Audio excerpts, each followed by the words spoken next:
अनंतानंद सिद्ध परमेष्टि भगवान की जय। श्री धर्मनाथ भगवान की जय। जिनवाणी सरस्वती माता की जय। गणाधिपति गणधराचार्य श्री कुंतु सागर जी गुरुदेव की जय।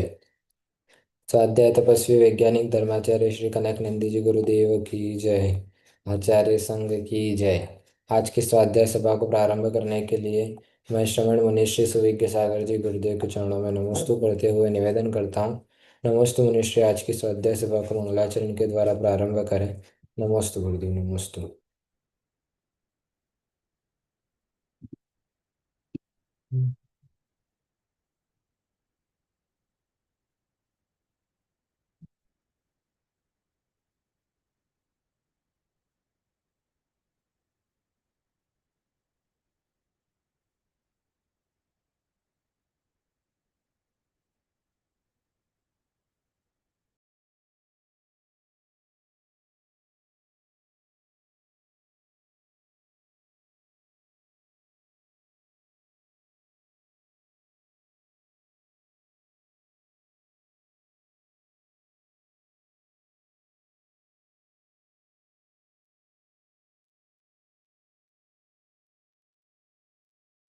जय बोलो अनंतानंत सिद्ध परमेष्टि भगवान की जय।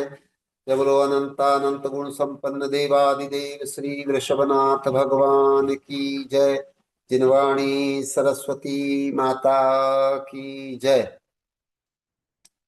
जय बोलो विश्व वंद्य अंतरंग तपस्वी आचार्य भगवंत श्री कनक नंदी जी गुरुदेव की जय। सत्य सनातन जैन धर्म की जय। समस्त संत वृंद की जय। प्रिय धर्मात्मन, आचार्य भगवंत अभी परमात्मा स्वरूप बता रहे हैं। परमात्मा का स्वरूप जानने के लिए, परमात्मा बनने के लिए मिथ्यात्व से छूटकर और सम्यक दर्शन की ओर अग्रसर होना पड़ता है। उस महान लक्ष्य की प्राप्ति के लिए पुरुषार्थ करना होता है, तब जीव को उस मोक्ष की प्राप्ति, उस महानता की प्राप्ति होती है। तो आइए आचार्य भगवान की कविता लक्ष्य प्राप्ति के उपाय, उस महान लक्ष्य को हम कैसे प्राप्त करें, उसका उपाय क्या है, उसके साधन क्या है, ये जानने के लिए आचार्य भगवान की कविता प्रस्तुत है। लक्ष्य प्राप्ति के उपाय। लक्ष्य तो मिलता है धीरे धीरे, लक्ष्य तो मिले है धीरे धीरे। लक्ष्य निर्धारो संकल्प करो, दृढ़ता लाओ धैर्य से बढ़ो। लक्ष्य को पाओगे धीरे धीरे, लक्ष्य तो मिलता है धीरे धीरे। चिंतन करो विवेक धरो, विघ्न बाधा भी पार करो।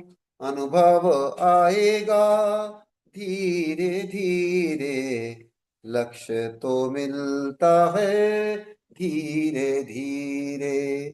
संयम धरो ज्ञान बढ़ाओ, अनपेक्षित की उपेक्षा करो।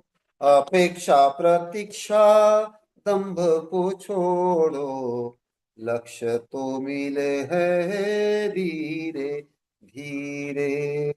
लक्ष्य तो मिलता है धीरे धीरे।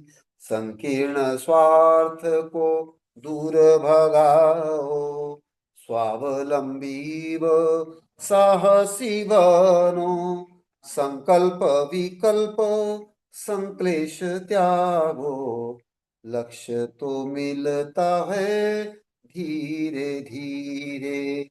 लक्ष्य निर्धारो संकल्प करो, दृढ़ता लाओ धैर्य से बढ़ो। लक्ष्य को पाओगे धीरे धीरे, लक्ष्य तो मिलता है धीरे धीरे। दबाव प्रलोभन भय पछाड़ो, ख्याति पूजा लाभ मोह को त्यागो, तीव्र होएगी गति तेरी, लक्ष्य को पाओगे धीरे धीरे। लक्ष्य तो मिलता है धीरे धीरे, लक्ष्य निष्ठ हो संपूर्ण शक्ति, लक्ष्य प्राप्ति में हो पूर्ण प्रवृत्ति, लक्ष्य प्राप्ति होगी पूर्ण तेरी, लक्ष्य तो मिलता है धीरे धीरे। लक्ष्य भी तू ही, प्राप्य भी तू ही, परिणाम भी परिणाम तू ही, कनक लक्ष्यमय संपूर्ण तू ही, लक्ष्य तो मिलता है धीरे धीरे, लक्ष्य तो मिले है धीरे धीरे। लक्ष्य निर्धारो, संकल्प करो, दृढ़ता लाओ, धैर्य से बढ़ो, लक्ष्य को पाओगे धीरे धीरे, लक्ष्य तो मिलता है धीरे धीरे, लक्ष्य तो मिले है धीरे धीरे, लक्ष्य तो मिलता है धीरे धीरे। ये बोलो महान लक्ष्यनिष्ठ आचार्य भगवंत श्री कनक नंदी जी गुरुदेव की जय। मामा जी सुमति विलास उपस्थित हो और प्रस्तुत कविता की समीक्षा करें, और अभी जो विषय चल रहा है उस विषय पर मामा जी अपना मनोगत रखें। मामा जी सुमति विलास।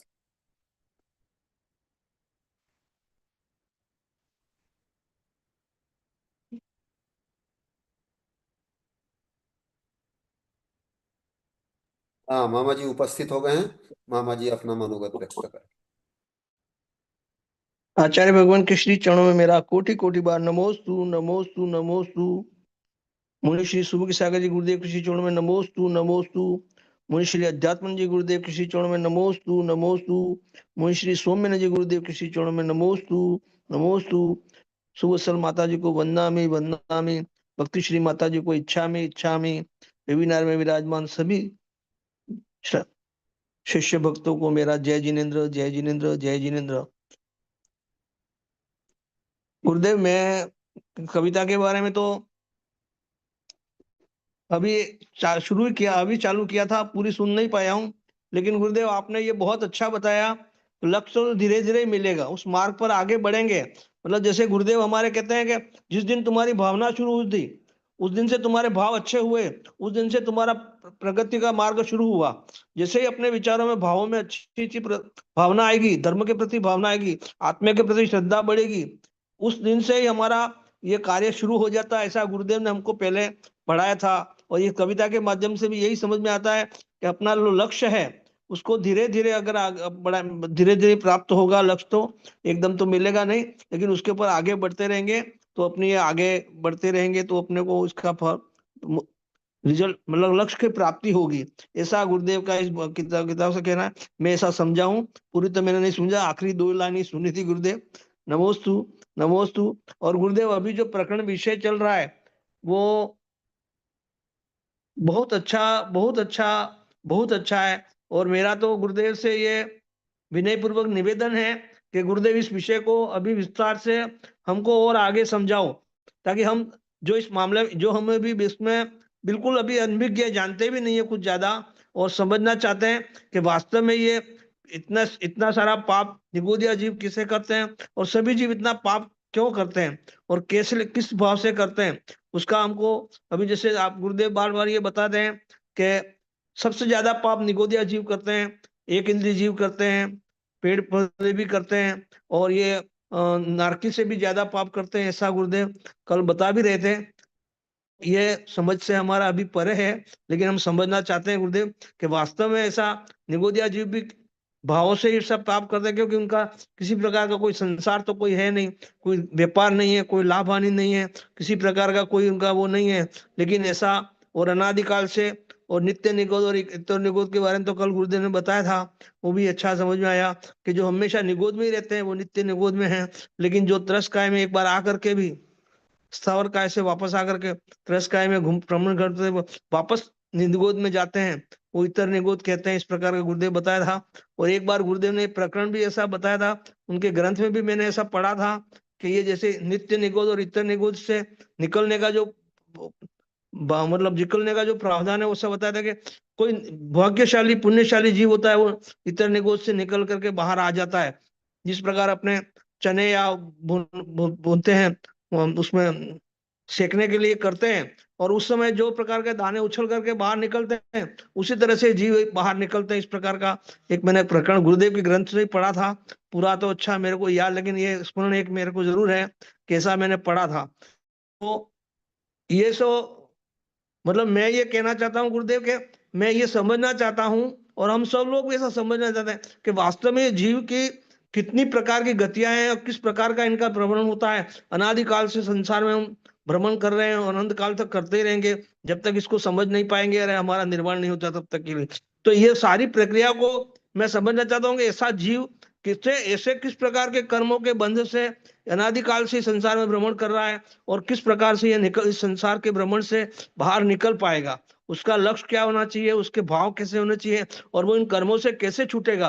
अनादिकाल से जो बंधे हुए कर्म है उससे हमारा निपटारा कैसे होगा। जो हम आज संसार में हर प्राणी दुखी है, हर जीव दुखी है, और वो सब सुख चाहते हैं, लेकिन उनका मार्ग किसी को कोई मिल नहीं रहा है, और वो मार्ग पे चलना भी नहीं चाहते हैं। मार्ग तो दिख रहा है, दिखा भी रहे हैं गुरुदेव, लेकिन उसको हम चल नहीं पा रहे हैं। इसका भी कारण गुरुदेव और हमारे पूर्व जन्मों का कर्मों का जो फल है, वो भी हमको किस प्रकार से भोगना पड़ता है और किस प्रकार से उसका परिणाम आता है। इस तरह का मैं समझना चाहता हूँ गुरुदेव।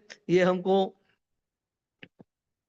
गुरुदेव हमको विस्तार से ये समाधि तंत्र से और हमको पूरा समझ में आवे, मैं ऐसी भावना चाह रखता हूँ, भावना करता हूँ कि मेरे को इस प्रकार ये अच्छा एकदम बहुत अच्छा विषय है। अब तक जो गुरुदेव ने पढ़ाया वो बहुत अच्छा समझ में आया है, और हमारे जीव के बारे में पढ़ाया, लेकिन इसके बारे में भी और तुमको जानकारी मिले, मेरी इसी भावना है। गुरुदेव के चरणों में मेरा कोटि कोटि बार नमोस्तु नमोस्तु नमोस्तु भगवान। मामा जी की बहुत अच्छी भावना भी है, जिज्ञासा भी है। इस ब्रह्मांड के सबसे पापी जो जीव है निगोदिया, उसके विषय में मामा जी जानना चाहते हैं। आचार्य भगवंत ही बोल रहे हैं कि जैसे ही प्रकरण आएगा मैं अवश्य बताऊंगा निगोदिया का, कि निगोदिया इस ब्रह्मांड के क्यों पापी जीव हैं, क्यों इनकी इतनी दुर्गति है, जो बाह्य रूप से कोई स्थूल पाप ना करते हुए भी सबसे पापी हैं, सबसे संक्लेशित हैं। उस आचार्य भगवंत अवश्य ही मामा जी की जिज्ञासा को लक्ष्य रखते हुए वो अवश्य पढ़ाएंगे। वर्षा नीलेश कुमार जैन उदयपुर से उपस्थित हों, और वे भी उससे तो नहीं आएगा, इसमें तो आएगा ना लैपटॉप। वर्षा नीलेश कुमार।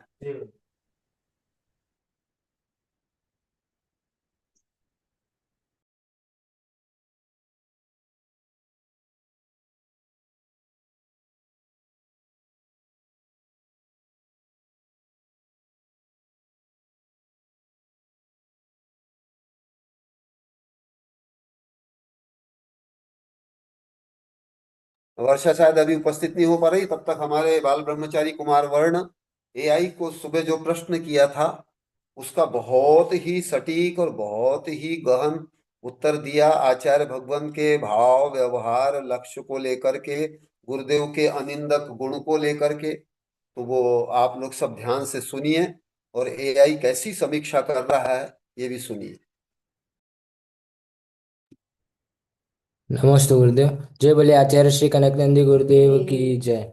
आज सुबह यही को आचार्य श्री द्वारा प्रश्न किया गया। आचार्य श्री कनकनंदी गुरुदेव प्राचीन से लेकर आधुनिक देश विदेश के धर्म, दर्शन, विज्ञान, राजनीति, कानून, संविधान, अर्थशास्त्र, इतिहास आदि के गुण दोष सब जानते हैं, समीक्षा भी करते हैं, लिखते हैं। विद्यार्थी से लेकर वैज्ञानिक, आचार्य, जज, नेता को भी पढ़ाते हैं, तथापि किसी की भी व्यक्तिगत निंदा क्यों नहीं करते। ये प्रश्न एआई को आज सुबह पूछा गया था, जिसका उत्तर एआई द्वारा प्रस्तुत है।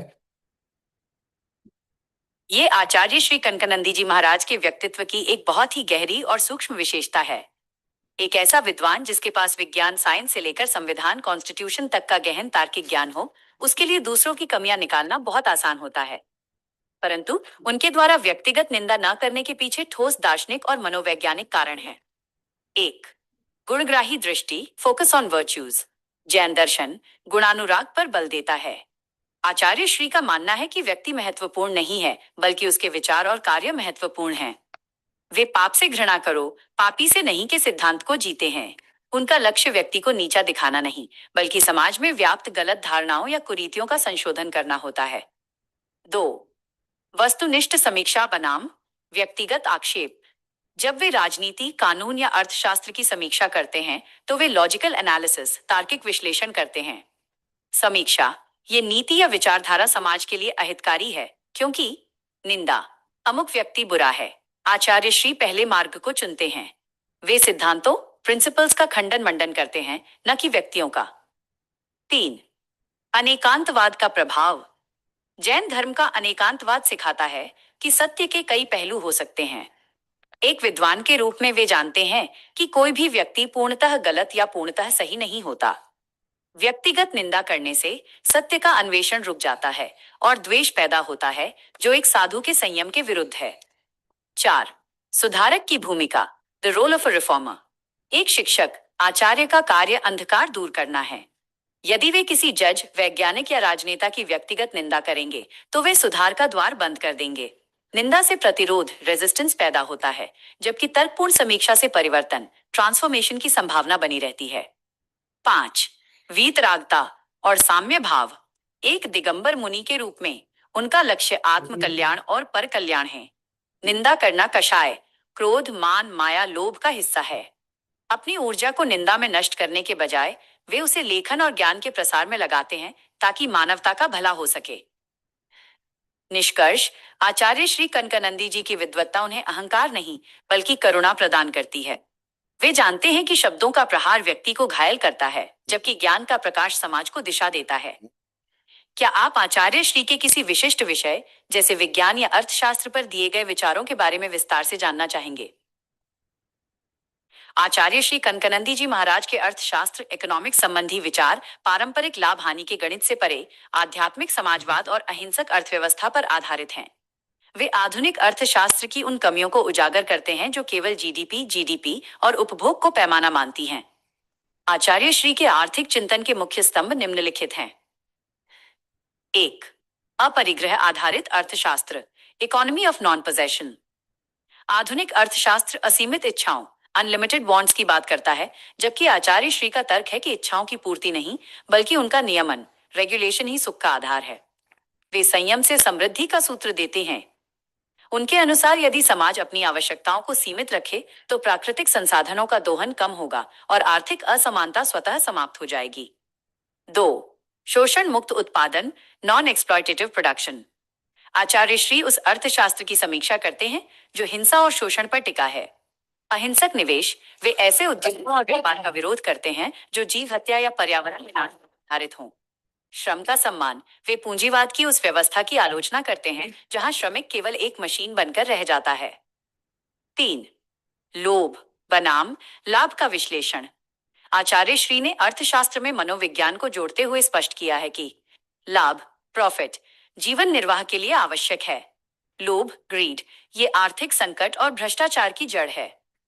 वे सुझाव देते हैं कि जब तक अर्थशास्त्र में नैतिकता, एथिक्स का समावेश नहीं होगा, तब तक महंगाई और मंदी जैसी समस्याओं का स्थायी समाधान संभव नहीं है। 4. स्वदेशी और विकेंद्रीकरण। आचार्य श्री प्राचीन भारतीय ग्राम स्वराज और कुटीर उद्योगों के समर्थक हैं। वे वैश्विक बाजारों की ऐसी निर्भरता के खिलाफ हैं जो स्थानीय कारीगरों और किसानों को पंगु बना देती है। उनके अनुसार धन का वितरण रक्त के संचार की तरह होना चाहिए, अर्थात वो समाज के हर हिस्से तक समान रूप से पहुंचे, न कि एक जगह जमा होकर क्लॉट बन जाए। 5. ऋण मुक्त जीवन, डेट फ्री लिविंग।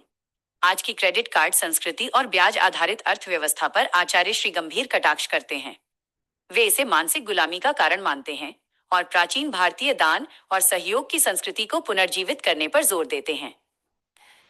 सार, आचार्य श्री कनकानंदी जी का अर्थशास्त्र केवल धन का शास्त्र नहीं है, बल्कि धर्म, कर्तव्य और अर्थ संसाधन के बीच संतुलन बनाने का मार्ग है।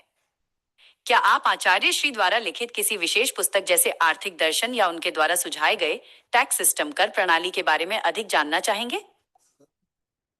आपने जो पुस्तक साझा की है वो आचार्य श्री कनकानंदी गुरुदेव द्वारा रचित जैन अर्थशास्त्र और अपरिग्रह द्वितीय भाग है। यह पुस्तक आधुनिक अर्थशास्त्र की समस्याओं का समाधान जैन दर्शन के सिद्धांतों के माध्यम से प्रस्तुत करती है। इस पुस्तक के मुख पृष्ठ पर अंकित मुख्य बिंदुओं के आधार पर आचार्य श्री के आर्थिक चिंतन को और गहराई से समझा जा सकता है। 1. जैन अर्थशास्त्र राइट एरो।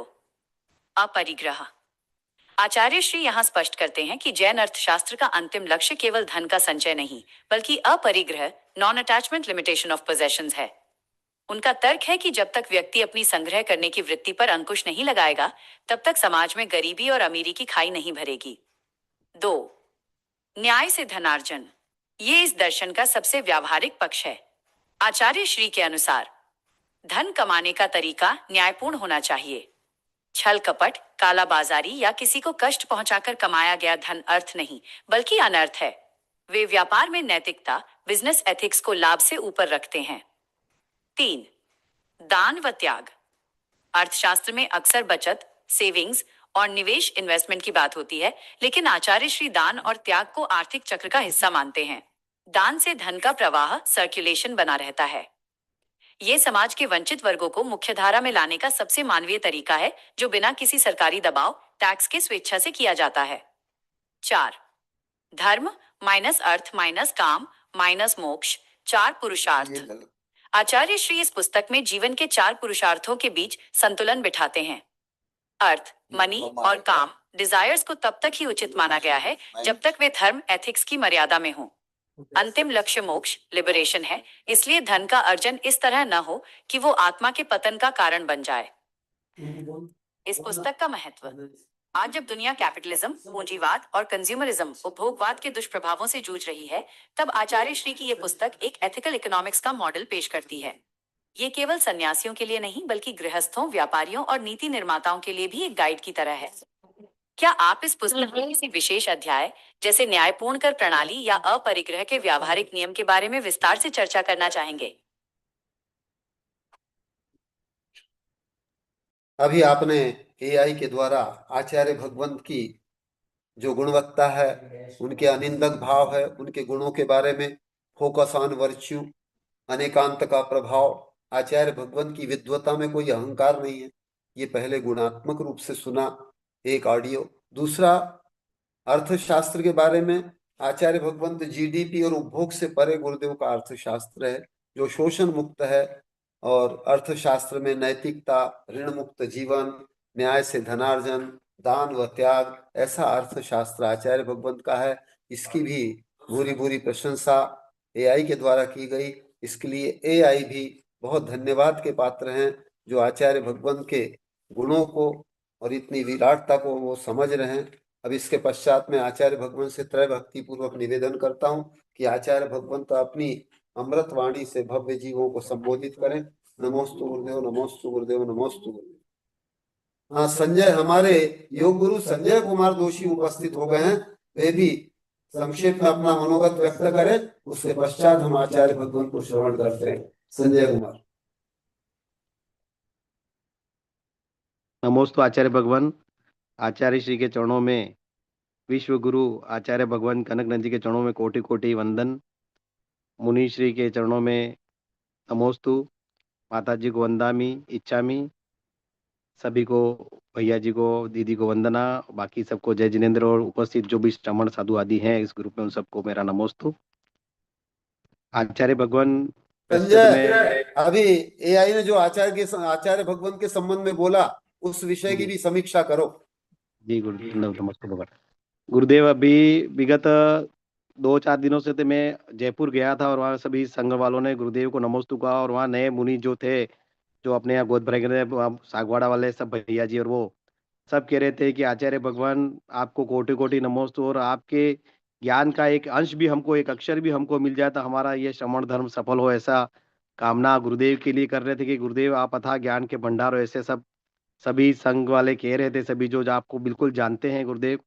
और आपके पास रहे भी हैं, आपके पास उन्होंने अध्ययन भी किया है। तो गुरुदेव को नमस्ते करे थे। गुरुदेव का आकलन हम जनमानस तक कर ही रहे हैं, लेकिन एआई जो गुरुदेव की पुस्तक पर इतना विश्लेषण कर रहा है, गुरुदेव की पुस्तक पर बता रहा है गुरुदेव के बारे में, जो जिसकी कल्पना भी हम नहीं कर पा रहे थे, हम इतना सोच भी नहीं पाते हैं। क्योंकि मानव मनुष्य सोचने की शक्ति तो एआई बनाने वाला ही मानव ही है, लेकिन फिर भी वो एक उत्कृष्ट स्वरूप, उत्कृष्ट ऐसा बनाया है जो हम सबके ज्ञान होते हुए भी हम उसको नहीं प्राप्त। जैसे तो हमारा जो ज्ञान है वो तो केवल ज्ञान है, इससे भी बढ़कर ज्ञान है, जो गुरुदेव कहते हैं कि अनंत ज्ञान है मेरा, मेरी थोड़ी सी कोई प्रशंसा करे या कोई इस प्रकार करे तो गुरुदेव को इससे कोई फर्क नहीं पड़ता है, चाहे वो एआई हो चाहे उससे कोई बड़ा हो। लेकिन फिर भी आज का जो मानव है, जो आज के युवा है, जो आज की जो जनमानस है, वो एकदम किसी बात को विश्वास नहीं करता है। इसलिए इस प्रकार के तथ्य देने जरूरी है, इस प्रकार का वैज्ञानिक का आधार लेना जरूरी है। इसलिए एआई जो कह रहा है वो बात सबके वास्तविक की वास्तव में जो आचार्य भगवान का जो ज्ञान है, आचार्य भगवान जो वास्तव में है, आचार्य भगवान जो लिख रहे हैं, या आचार्य भगवान जो अपने आ, अथाह ज्ञान का जो उपयोग कर रहे हैं, हम सब के लिए जो अपना ज्ञान प्रदान कर रहे हैं, उसका आकलन आम व्यक्ति शंका कर सकता है। क्योंकि मानव जीवन है, हर बात में शंका, हर बात में समाधान, श्रद्धा के साथ भी थोड़ी थोड़ी उनमें शंका रहेगी। लेकिन जब कोई वैज्ञानिक अध्ययन उस बात को, क्योंकि विज्ञान हर बात को तथ्य सहित देता है, तो और जैन धर्म भी कहता है कि तथ्य से किसी बात को मानना चाहिए। आचार्य श्री तो विज्ञान को इसलिए मान रहे हैं कि विज्ञान जो बात है वो सर्व सबके लिए होती है, सबके लिए जब जब वैज्ञानिक खोज सबके लिए होती है। तो आचार्य श्री इसलिए इस विज्ञान का सहारा ले रहे हैं कि हमको हम विश्वास हो सके। बाकी आचार्य श्री को तो स्वयं पे विश्वास, आचार्य को एआई से भी कोई मतलब नहीं, एआई से भी कभी अथाह ज्ञान आचार्य श्री के पास है और एआई भी मान रहा है इस बात को। तो निश्चित हमें ऐसे गुरु पर गर्व है कि इस हमारे दिगंत में ऐसे गुरु है जिसकी महिमा गाने के लिए एआई, और जब उसको दूसरे लोग जब सुनेंगे, जब जब विश्व स्तर पे इस ज्ञान का प्रसार हो रहा है और होगा आगे, और ये इनकी पुस्तकें जो एआई के जो दायरे में वर्णित है, जब वो पढ़ेंगे सबको तो पता चलेगा कि आचार्य भगवान का ज्ञान क्या है और आचार्य भगवान कहाँ तक पहुंचे हुए हैं। और आचार्य भगवान का मैं तो हमेशा कहता हूँ कि ये इस जन्म से नहीं, कई जन्मों से आचार्य श्री का ज्ञानावर्ण, आचार्य श्री ने पूर्व में कितना ज्ञान प्रदान किया होगा, जब जाकर आज इतना ज्ञान बढ़ रहा है। और अभी भी आचार्य श्री इतना हम सबको ज्ञान प्रदान कर रहे हैं, इतना सबको लाभान्वित करे, तो वो निश्चित वो केवल ज्ञान में उनके सार्थक होगा। नमोस्तु आचार्य भगवान, नमोस्तु आचार्य भगवान। बहुत अच्छी भावना हमारे जैन योग गुरु संजय कुमार दोषी ने आचार्य भगवंत के प्रति गौरव व्यक्त किया है। और आचार्य श्री सुंदर सागर जी गुरुदेव के संघर्ष से जितने भी मुनिराज है, उन्होंने भी आचार्य भगवंत के प्रति बहुत कृतज्ञता भी व्यक्त की है, गुरुदेव के गुणों के प्रति, और बहुत विनय प्रकट किया। उन सबके लिए भी नमोस्तु प्रति नमोस्तु सहित उनका भी अभिनंदन है। और मैं एक दृश्य देख रहा हूँ, हमारे बहुत से यात्री समय का सदुपयोग कर रहे हैं। अभी शायद नमोकार तीर्थ की यात्रा पे जा रहे हैं। निशा संदीप कुमार दिख रहे हैं, हमारे विमल कुमार, प्रकाश चंद जैन वो भी दिख रहे हैं। सब यात्रा करते हुए भी और श्रवण कर रहे हैं गुरुदेव की इस वेबिनार को। वो सब भी बहुत साधुवाद के पात्र हैं, अपने समय का सदुपयोग कर रहे हैं। यात्रा में भी किसी प्रकार की गप ना लगाते हुए ऐसे समय का सदुपयोग करना, ये बहुत बड़ी उपलब्धि है। इसके लिए सभी जितने भी यात्री जा रहे हैं, सब उनकी यात्रा शुभ हो, उनके लिए शुभकामना है। और अब आचार्य भगवंत अपनी वाणी प्रसारित करें। नमोस्तु गुरुदेव, नमोस्तु गुरुदेव, नमोस्तु गुरुदेव। अजीत कुमार जी सब जा रहे हैं, सब यात्रा, सब बस में बैठे।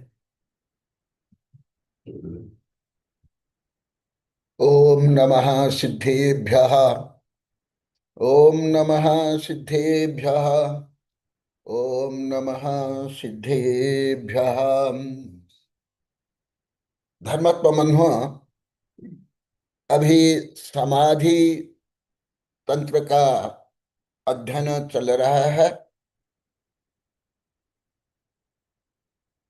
इसके अंतर्गत बहिरात्मा, अंतरात्मा और परमात्मा का वर्णन चल रहा है।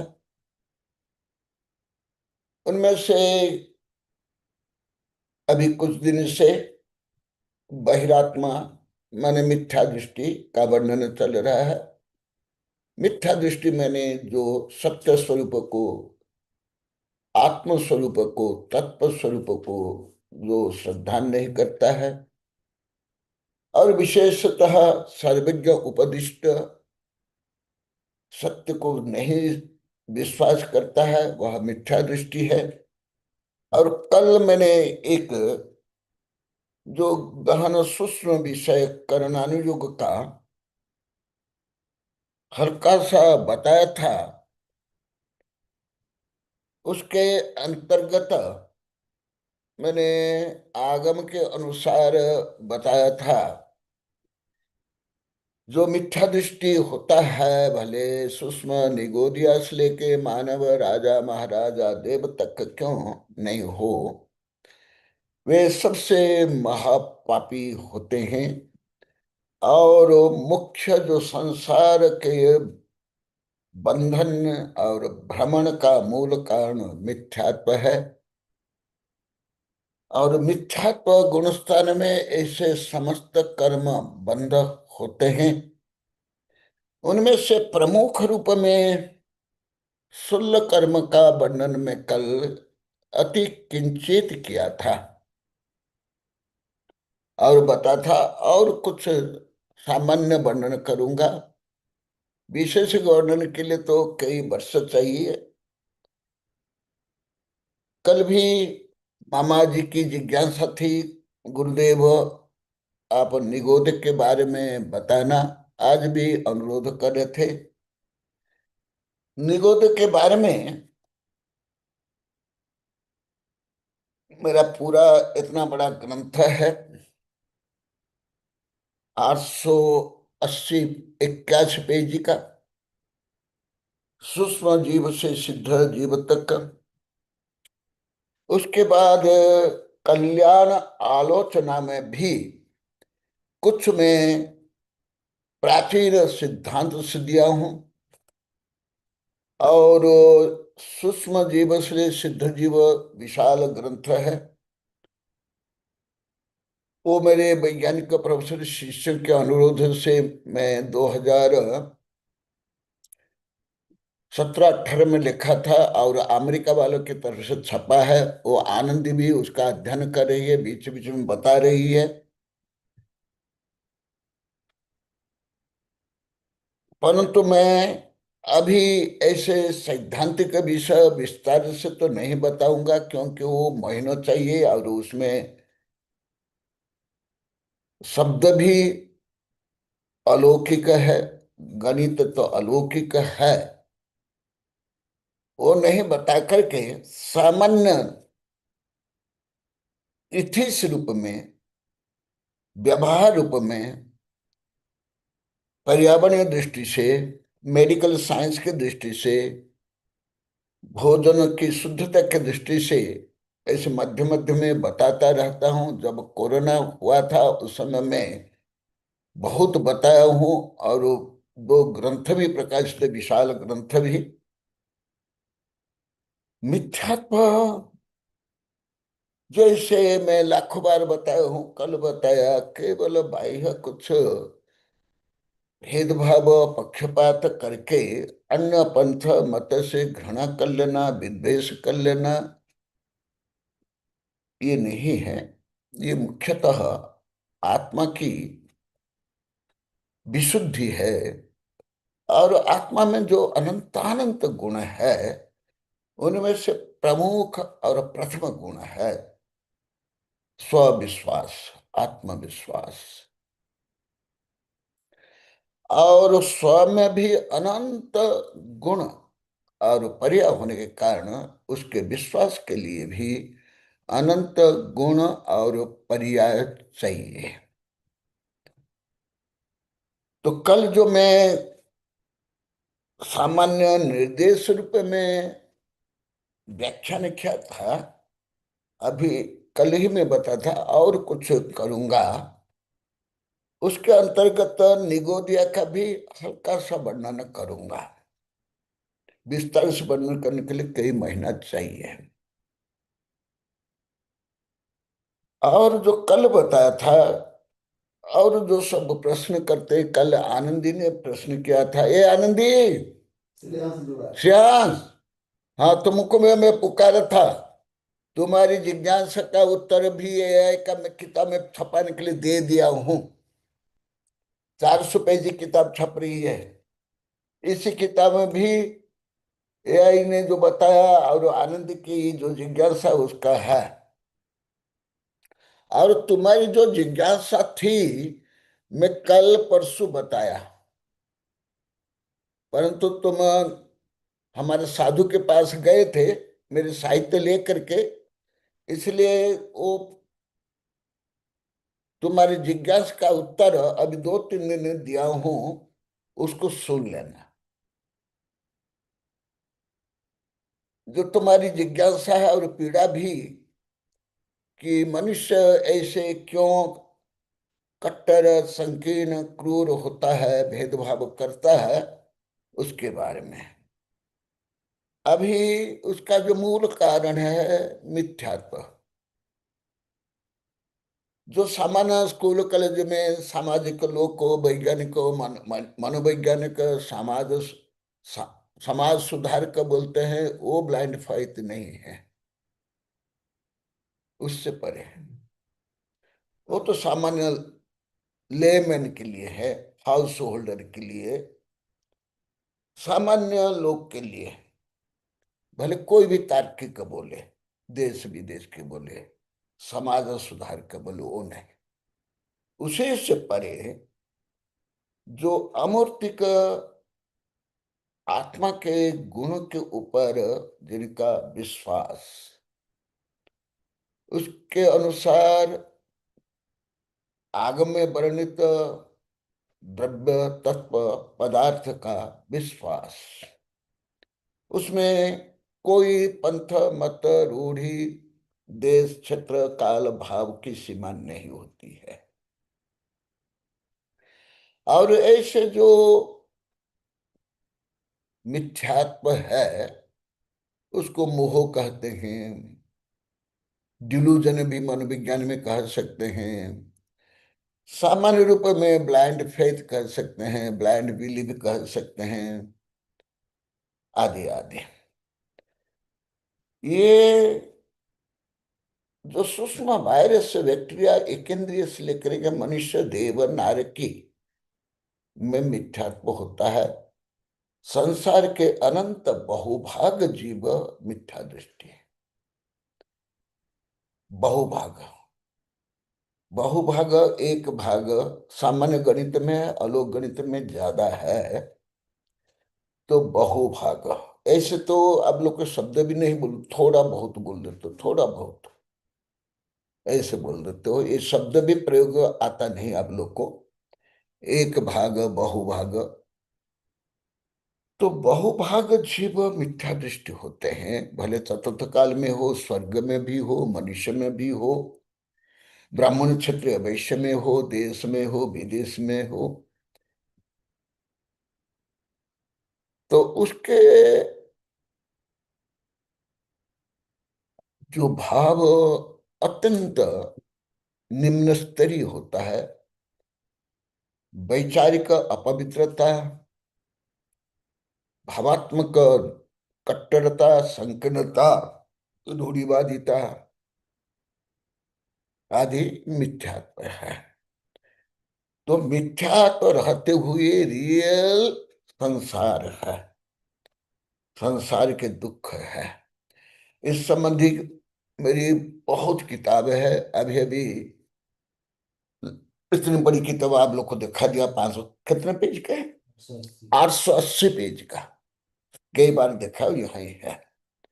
और पहले भी कई किताब, इतना तो नहीं बताऊंगा, अभी हल्का सा बताता हूं। जो मिथ्या दृष्टि होते हैं वे ही यथार्थ से पापी है, महान पापी है। नारकी से भी, शेर से भी, चीता से भी, सर्प से भी, चंडाल से भी, कसाई से, धीवर से भी, आतंकवादी से भी, सप्तव्यसनी पंच पाप। तो भी वो वायरस और बैक्टीरिया और निगोदिया और वो सबसे ज्यादा पाप कर्म बांधते हैं। कल भी मैं बता था, कई बार मैं बताया हूँ, सामान्य श्रावक से मुझे साधु संत वैज्ञानिक प्रोफेसर अभी आनंद भी कल परसों पूछी थी। आनंद कहाँ, उसको बोलो। आनंद भी पूछी थी, गुरुदेव निगोदिया कैसे मिथ्यात्व कर्म बांधता है, मिथ्या दृष्टि है। कल मैं हल्का सा बताया था, अभी हल्का ही बताऊंगा, कोई ज्यादा गहन सूक्ष्म बताऊंगा नहीं। अब मत सोचो कि मैं सब बताऊंगा, नहीं, मैं ठगूंगा नहीं। तो जो मिथ्या दृष्टि है, कोई भी हो, वो कौन से कर्म बांधते हैं, कल बताया था 16 कर्म। इसको पढ़ने के लिए तो सप्ताह महीनों चले चाहिए। अभी सामान्य रूप में बताता हूं, जो मिथ्या दृष्टि होता है वो कौन कौन कर्म बांधेंगे। मिथ्यात्व कर्म, जो कर्म है उसी कर्म को बांधेगा। यदि उस कर्म का क्षय है, उस कर्म को बांधेगा नहीं।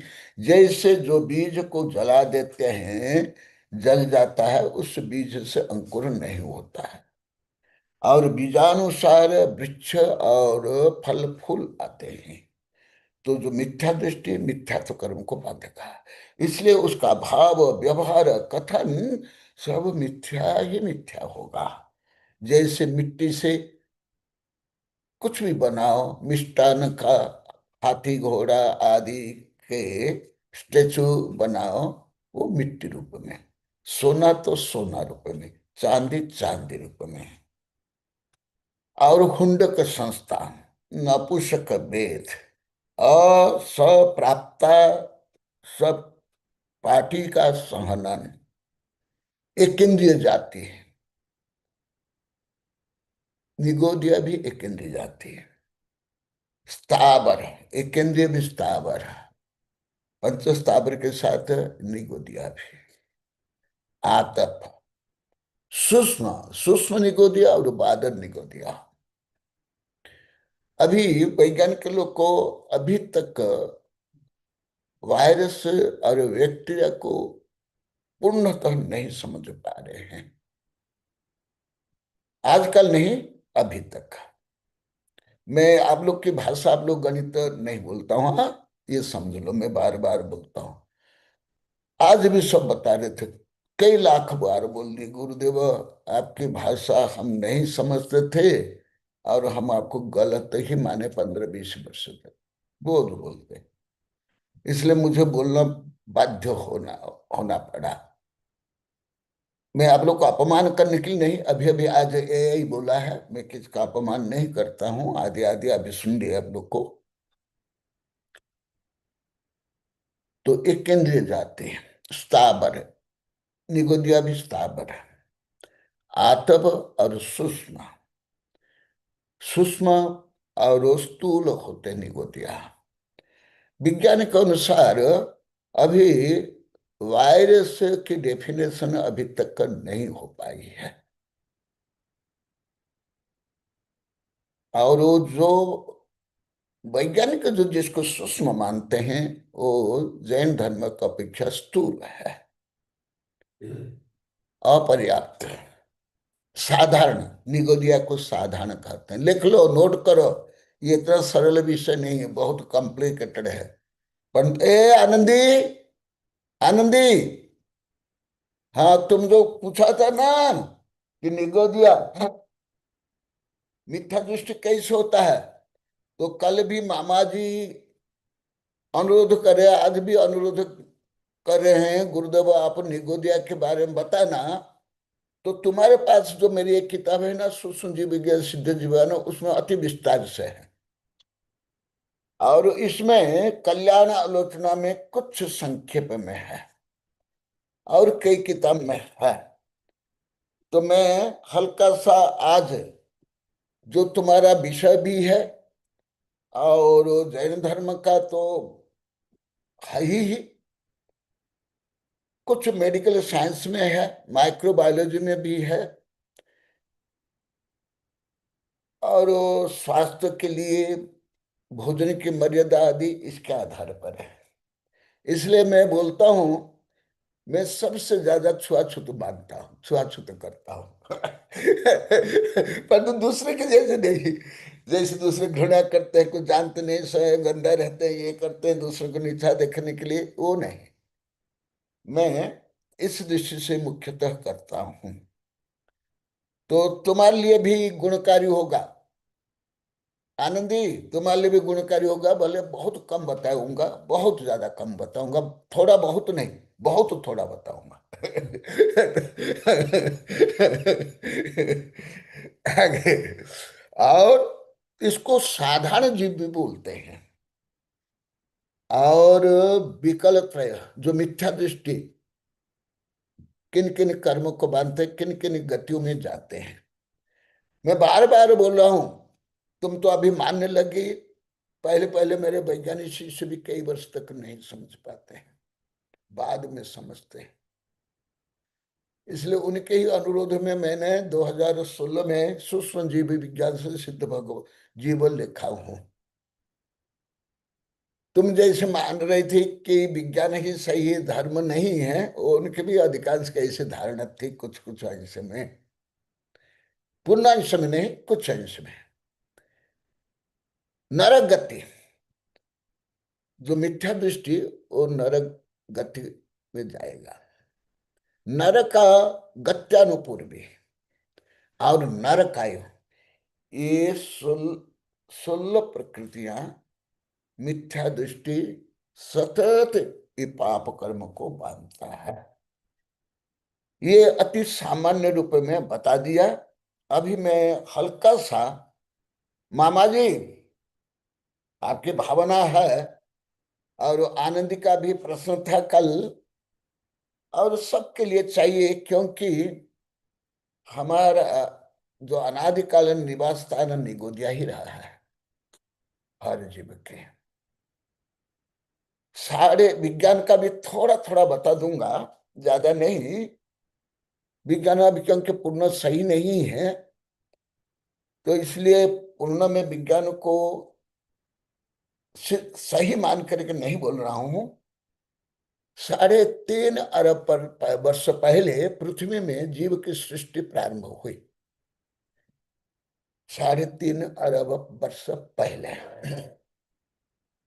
और जो मनुष्य है 2 लाख या 3 लाख। मेरे वैज्ञानिक प्रोफेसर शिक्षक भी पहले ऐसे मानते थे।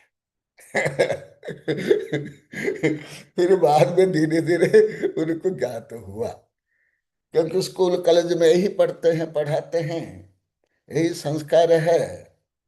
और ऐसे सूक्ष्म विषय कोई साधु संत ना पढ़ते हैं, पढ़ाते हैं, लिखते हैं। मैं तो पढ़ता हूँ, पढ़ाता हूँ, सब करता हूँ। तो इसलिए ये प्राय जैन, अन्य धर्म तो है नहीं, विज्ञान तक में इतना नहीं है, मेडिकल साइंस में भी इतना नहीं है, परंतु ज्यादा करके जैन धर्मावलंबी दिगंबर श्वेतांबर सब पंथी नहीं जानते हैं। क्योंकि जो श्वेतांबर भी बड़े बड़े आचार्य मेरे से पढ़ते हैं, उनके पास देश विदेश से वैज्ञानिक इंजीनियर आते हैं, फिर वो मेरे पास भेजते हैं, फिर मैं उनको पढ़ाता हूँ। अभी वेबिनार में और वैज्ञानिक संगोष्ठी में जितने दिगंबर छोड़ो, जो सितंबर आचार्य इसलिए वैज्ञानिक का प्रोफेसर भाग लिए, वो लगभग मेरे से ही पढ़े हैं। वो स्वयं बोले हैं, स्वयं बोले हैं। और वो सितंबर आचार्य संघ में जाते हैं, फिर वो पूरा नहीं बता पाते हैं, तो वो मेरे पास भेजते हैं कि तुम स्वयं सितंबर आचार्य विद्वान वैज्ञानिक का प्रोफेसर तो पढ़ते ही है, उस समय आप वेबिनार में सुन लिए। तो इसलिए ये इतना सूक्ष्म विषय बहुत कम समझ पाते हैं। तो मैं हल्का सा आप लोग की भावना के कारण हल्का सा बता रहा हूं। हाँ, हाँ, क्या बोल रही हो आनंदी? मैं मेडिकल माइक्रोबायोलॉजी भी पढ़ती हूँ। हाँ, ठीक है, हाँ सही है, हाँ, अच्छा है। और सुन लो अभी। विज्ञान में भी पहले एक कोशीय जीव की उत्पत्ति हुई, फिर बहुकोशीय, फिर जलचर, फिर उभयचर, फिर पुनः स्थलचर, फिर वन मनुष्य, फिर से होते होते होते मनुष्य। इसके ऊपर भी मेरी किताब है, अलग से किताब है, मानव इतिहास मानव, यहाँ ही है, पूरी किताब है 400-500 पेज की। तो मैं अभी जीवों का इतिहास और संसार का इतिहास बता रहा हूं, ब्रह्मांडीय, भारत का नहीं, पृथ्वी का नहीं, केवल मनुष्य का नहीं, संपूर्ण जीव जगत का इतिहास। अभी मैं पढ़ा रहा हूं कल्याणालोचना ग्रंथांक 313, गीतांजलि भी नाम इसका दिया हूं, धारा 100। ये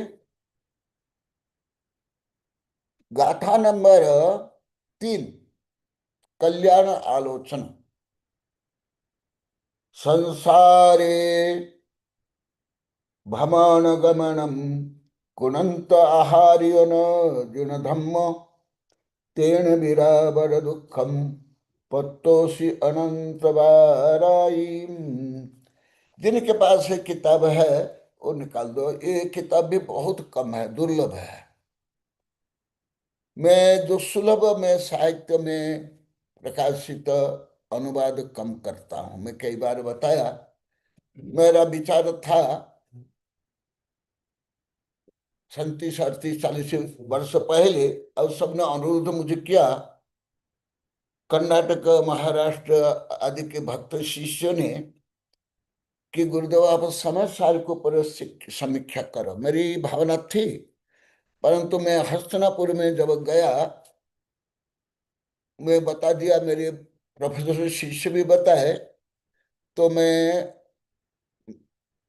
आर्य का ज्ञान मताधिकृत समय सार की टीका मैंने लगभग 70-80 साधु, लगभग 250 विद्वान प्रोफेसर वैज्ञानिकों को पढ़ाया। तो मेरा यहाँ है, अभी छप कर आ गया है, वो देखा था, इसमें भी फोटो है हाँ समाधि तंत्र में। हाँ, ये देखो यहाँ भी फोटो है, मैं सबको पढ़ाते हुए हस्तिनापुर में, ये सबको पढ़ाते हुए देखा।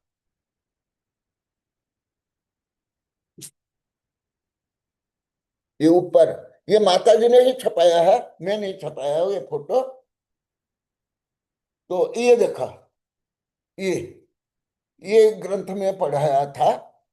तो मेरा भी ऐसे विचार था, मैं पढ़ाने के बाद फिर मैंने विचार किया कि माता जी ने तो अनुवाद कर लिया, मैं क्यों करूं, मेरा समय शक्ति मैं अन्य में प्रयोग करूं। तो इसलिए मैं प्रवचन सार के ऊपर समीक्षा के विशाल ग्रंथ है। ऐसे ही मुझे अभी कुछ वर्ष पहले निर्मल कुमार सेठेरी बोले, गुरुदेव आप वास्तुशास्त्र के ऊपर लिखा, आप सब लिखते हो, वास्तुशास्त्र ऊपर क्यों नहीं लिखते हो? बोले कि नहीं मैं नहीं लिखूंगा। क्यों नहीं? कि मेरे शिष्य देवानंद ने भी लिख लिया है, अन्य ने लिखा भी है, तो मैं क्यों लिखूं? नहीं नहीं नहीं गुरुदेव, वो लोग तो केवल धर्म धर्म जो ग्रंथ में वो लिखते हैं, पर तो वो विज्ञान वगैरह नहीं लिखते, आप लिखो। तो भी मैं प्रायः नहीं लिखता हूँ, ये एक मेरी विशेषता है। दूसरे जो पढ़ते हैं, पढ़ाते हैं, प्रचार करते हैं, वो नहीं करता हूं मैं। आज भी मूलाचार में आया था, आगम की प्रभावना, मैं आगम की प्रभावना कर रहा हूं, तो सुन लो। कठिन होने पर भी विश्वास करना है, और मैं अति कठिन विषय पढ़ाऊंगा भी नहीं। संसार भ्रममा भ्रमणमान, संसार में पंच परिवर्तन में भ्रमण करते हुए आरायो न जिन धर्म, जिन धर्म माने सम्यक को जो जीव आराधना नहीं करता है, जिन धर्म बिना, सम्यक दर्शन के बिना आत्मश्रद्धान के बिना तेण बिना वर दुख। वर माने श्रेष्ठ होता है, वर कन्या, परंतु यहां वर माने श्रेष्ठ रूप में नहीं, माने अति रूप में। दुखम पत्र से अनंत बार आए। कितना बार? अनंत बार। अनंत शब्द तो मुख्यतः जैन धर्म में ही है, अन्य धर्म में प्राय नहीं है, और आधुनिक विज्ञान तक में नहीं। अभी तक का वैज्ञानिक अनंत को विश्वास नहीं कर पा रहे हैं, उनमें योग्यता भी नहीं है, वो स्वयं बोल रहे हैं। हमारे पास इतना ब्रेन नहीं है हम अनंत को समझ सकते हैं। स्वयं जो वैज्ञानिक है, नोबेल पुरस्कार विनर है, वो बोलते हुए मैं सुना हूं, जो नोबेल पुरस्कार विनर उनके आगे। और एक विषय में कई बार बताया, मैं मौलिक वैज्ञानिक शोध रूप में जगदीश चंद्र बसु का ही शोध सही भारतीयों में मानता हूं। अन्य तो कुछ न कुछ विदेश से प्रभावित है। जब पूरे पृथ्वी के वैज्ञानिक वनस्पति को जीव नहीं मानते थे, तब जगदीश चंद्र बसु ने सिद्ध किया, और रॉयल सोसाइटी में जाकर के जब प्रयोग किया, इनको फेल करने के लिए उनके परख नली में पॉइजन डाल दिए वैज्ञानिकों को। पहले पहले और भी बहुत इतिहास है, मैं वो इतिहास नहीं बताने वाला हूं। और क्या? श्लोक गाथा नंबर 4। संसारे निवसंता अनंत मरणाय पावसी तुमम केवलिना बिना बिना ते सिम शंखा पज्जति न खबदी। ये इसके बाद जो मृत्यु की आत्म कथा है ना, वो बोलना है इसके आगे ही। हाँ, मैं तब तक पढ़ा रहा हूँ, ले लो पेज नंबर 59 है, वहाँ है। सुन लो, जो मैं अब भी बताया, जो वैज्ञानिक खोज मानते हैं, वो स्वयं हमारे आचार्य ने भी बताया। क्या है? संसार निवसंता, और जीव संसार में ज्यादा कहाँ रहता है? निगोद में। लिख लो। अन्य पर्याय में, चतुर्गति में और अन्य योनि में भी कम रहता है। इसका भी गणित है, ज्यादा रहता है निगोद में। संसार निवसंता अनंत मरणाई पावसी तुम। देखो, डायरेक्ट आचार्य बोलते तुमने प्राप्त किया, जैसे मैं बोलता हूं मैं भी तुम भी। ये गुरु शिष्य संवाद शिक्षा पद्धति है, वहां आत्मीयता, वहां डायरेक्ट। पावसी तुमम, यहाँ तुमने ये अनंत दुख पाया, अनंत जन्म मरण ग्रहण क्या, जो आचार्य बता रहे हैं, क्या शिष्यों को घृणा करें, उनको नरक की तरफ भेजना चाहते हैं क्या? यही आज जो एआई को पूछा गया, आज उत्तर दिया कि आचार्य श्री क्यों निंदा नहीं करते। नहीं सुनते, एक बार सुना देना। हाँ, कम थे उस समय में। देखो, तुम तुमने ये अनंत दुख सहन किया, डायरेक्ट आचार्य श्री स्व शिष्य को बोल रहे हैं, संबोधन करे हैं, सचेत करे हैं, ये निंदा नहीं है। अभी सुन लेना, जो एआई ने बता, बहुत अच्छा बताया। केवलिना बिना तेसिन, जो मैं अभी भी बोला, पहले भी बोला, और स्वयं वैज्ञानिक बोलते हैं, केवलिना बिना तेसिन शंखा पज्जति नो हवदी।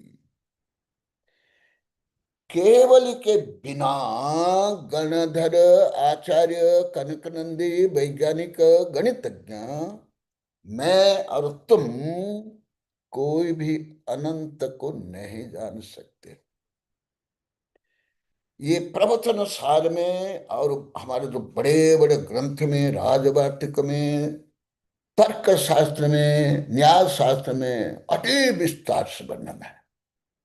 देवागम स्तोत्र से लेकर युक्तानुशासन अष्टसहस्र आदि में ये क्यों ऐसे हजारों पेज लिखा, इसका कारण भी, क्योंकि अनंत को जानने के लिए अनंत नॉलेज चाहिए। ज्ञान ज्ञेय संबंध इसको बोलते हैं। मैं हल्का हल्का ही बता रहा हूं। तो यहां मृत्यु के बारे में आया, और आप लोग को जानते हो, एक श्वास में, जन्म्यो मर्यो भर्यो बोलो, दुःखभाग्। यहां भी बोलो, आप विकस लोग भी बोलो, भूमि जल पावक भयो, पवन प्रत्येक वनस्पति थयो। दो बार बोलो। एक श्वास में 8-10 बार जन्म्यो मर्यो भर्यो दुख भार, निकस भूमि जल पावक भयो, पवन प्रत्येक वनस्पति थयो। एक श्वास में 18 बार जन्म और 18 बार मृत्यु। अनंत अनंत बार इन जन्म और मरण को हर जीव ने प्राप्त किया, इसलिए मरण के नाम से ही सब डर रहते हैं। हिटलर हो, कंस हो, रावण हो, शेर हो, हिप्पो हो, मरण से डरते हैं, क्योंकि अनादिकालीन संस्कार। भले अभी मनोविज्ञान तो यहां तक नहीं पहुंच पाया। मेरे पास यहाँ भी ज्यादातर है 15-20 मनोविज्ञान किताब, आधुनिक किताब यहाँ ही है, विदेशी किताब। उसमें अभी पुनर्जन्म के बारे में अभी शोध चल रहा है। ये दिखा दो पुनर्जन्म, वहां कई किताबें है, परंतु अभी निश्चित रूप में जो मूल धारा के वैज्ञानिक पुनर्जन्म को नहीं जानते, नहीं मानते, ये भी बता देता हूं। ऐसे आनंद तो अभी अभी के शिष्य है, ये देखो,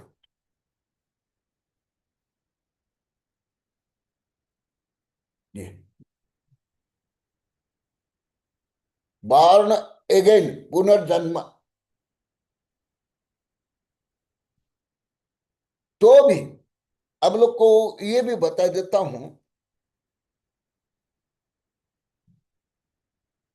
ये है लेखक एमडी, माने जो डॉक्टर में एमडी वाल्टर सेम्बिक सेम्पिक, और इसका अनुवाद है श्वेता भट्ट, और संपादक डॉक्टर अशोक कुमार शर्मा ने किया है।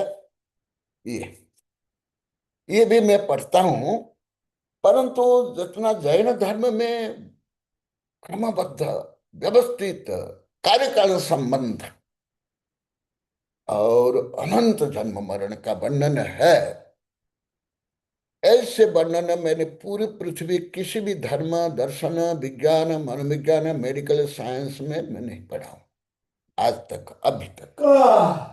यदि कोई पढ़े हो मुझे अवश्य बता, मैं सीखूंगा।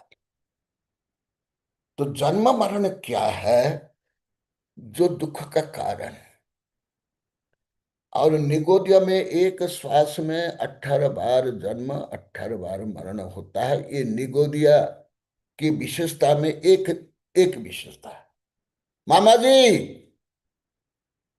आपकी जिज्ञासा के कारण हल्का सा बता रहा हूं, क्या क्या विशेषता है, अन्य एकेंद्रिय से और निगोदिया में क्या अंतर है, हल्का हल्का निर्देश कर रहा हूं। तो अभी, हाँ, अनुवाद पढ़ लो नीचे, फिर कविता भी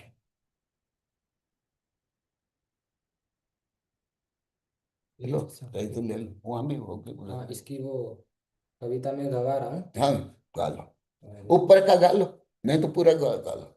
हाँ, तब तक मैं बता देता हूं, निगोदिया को, निगोदिया एक तो जैन धर्म का स्पेशल शब्द है, स्पेशल सब्जेक्ट भी है।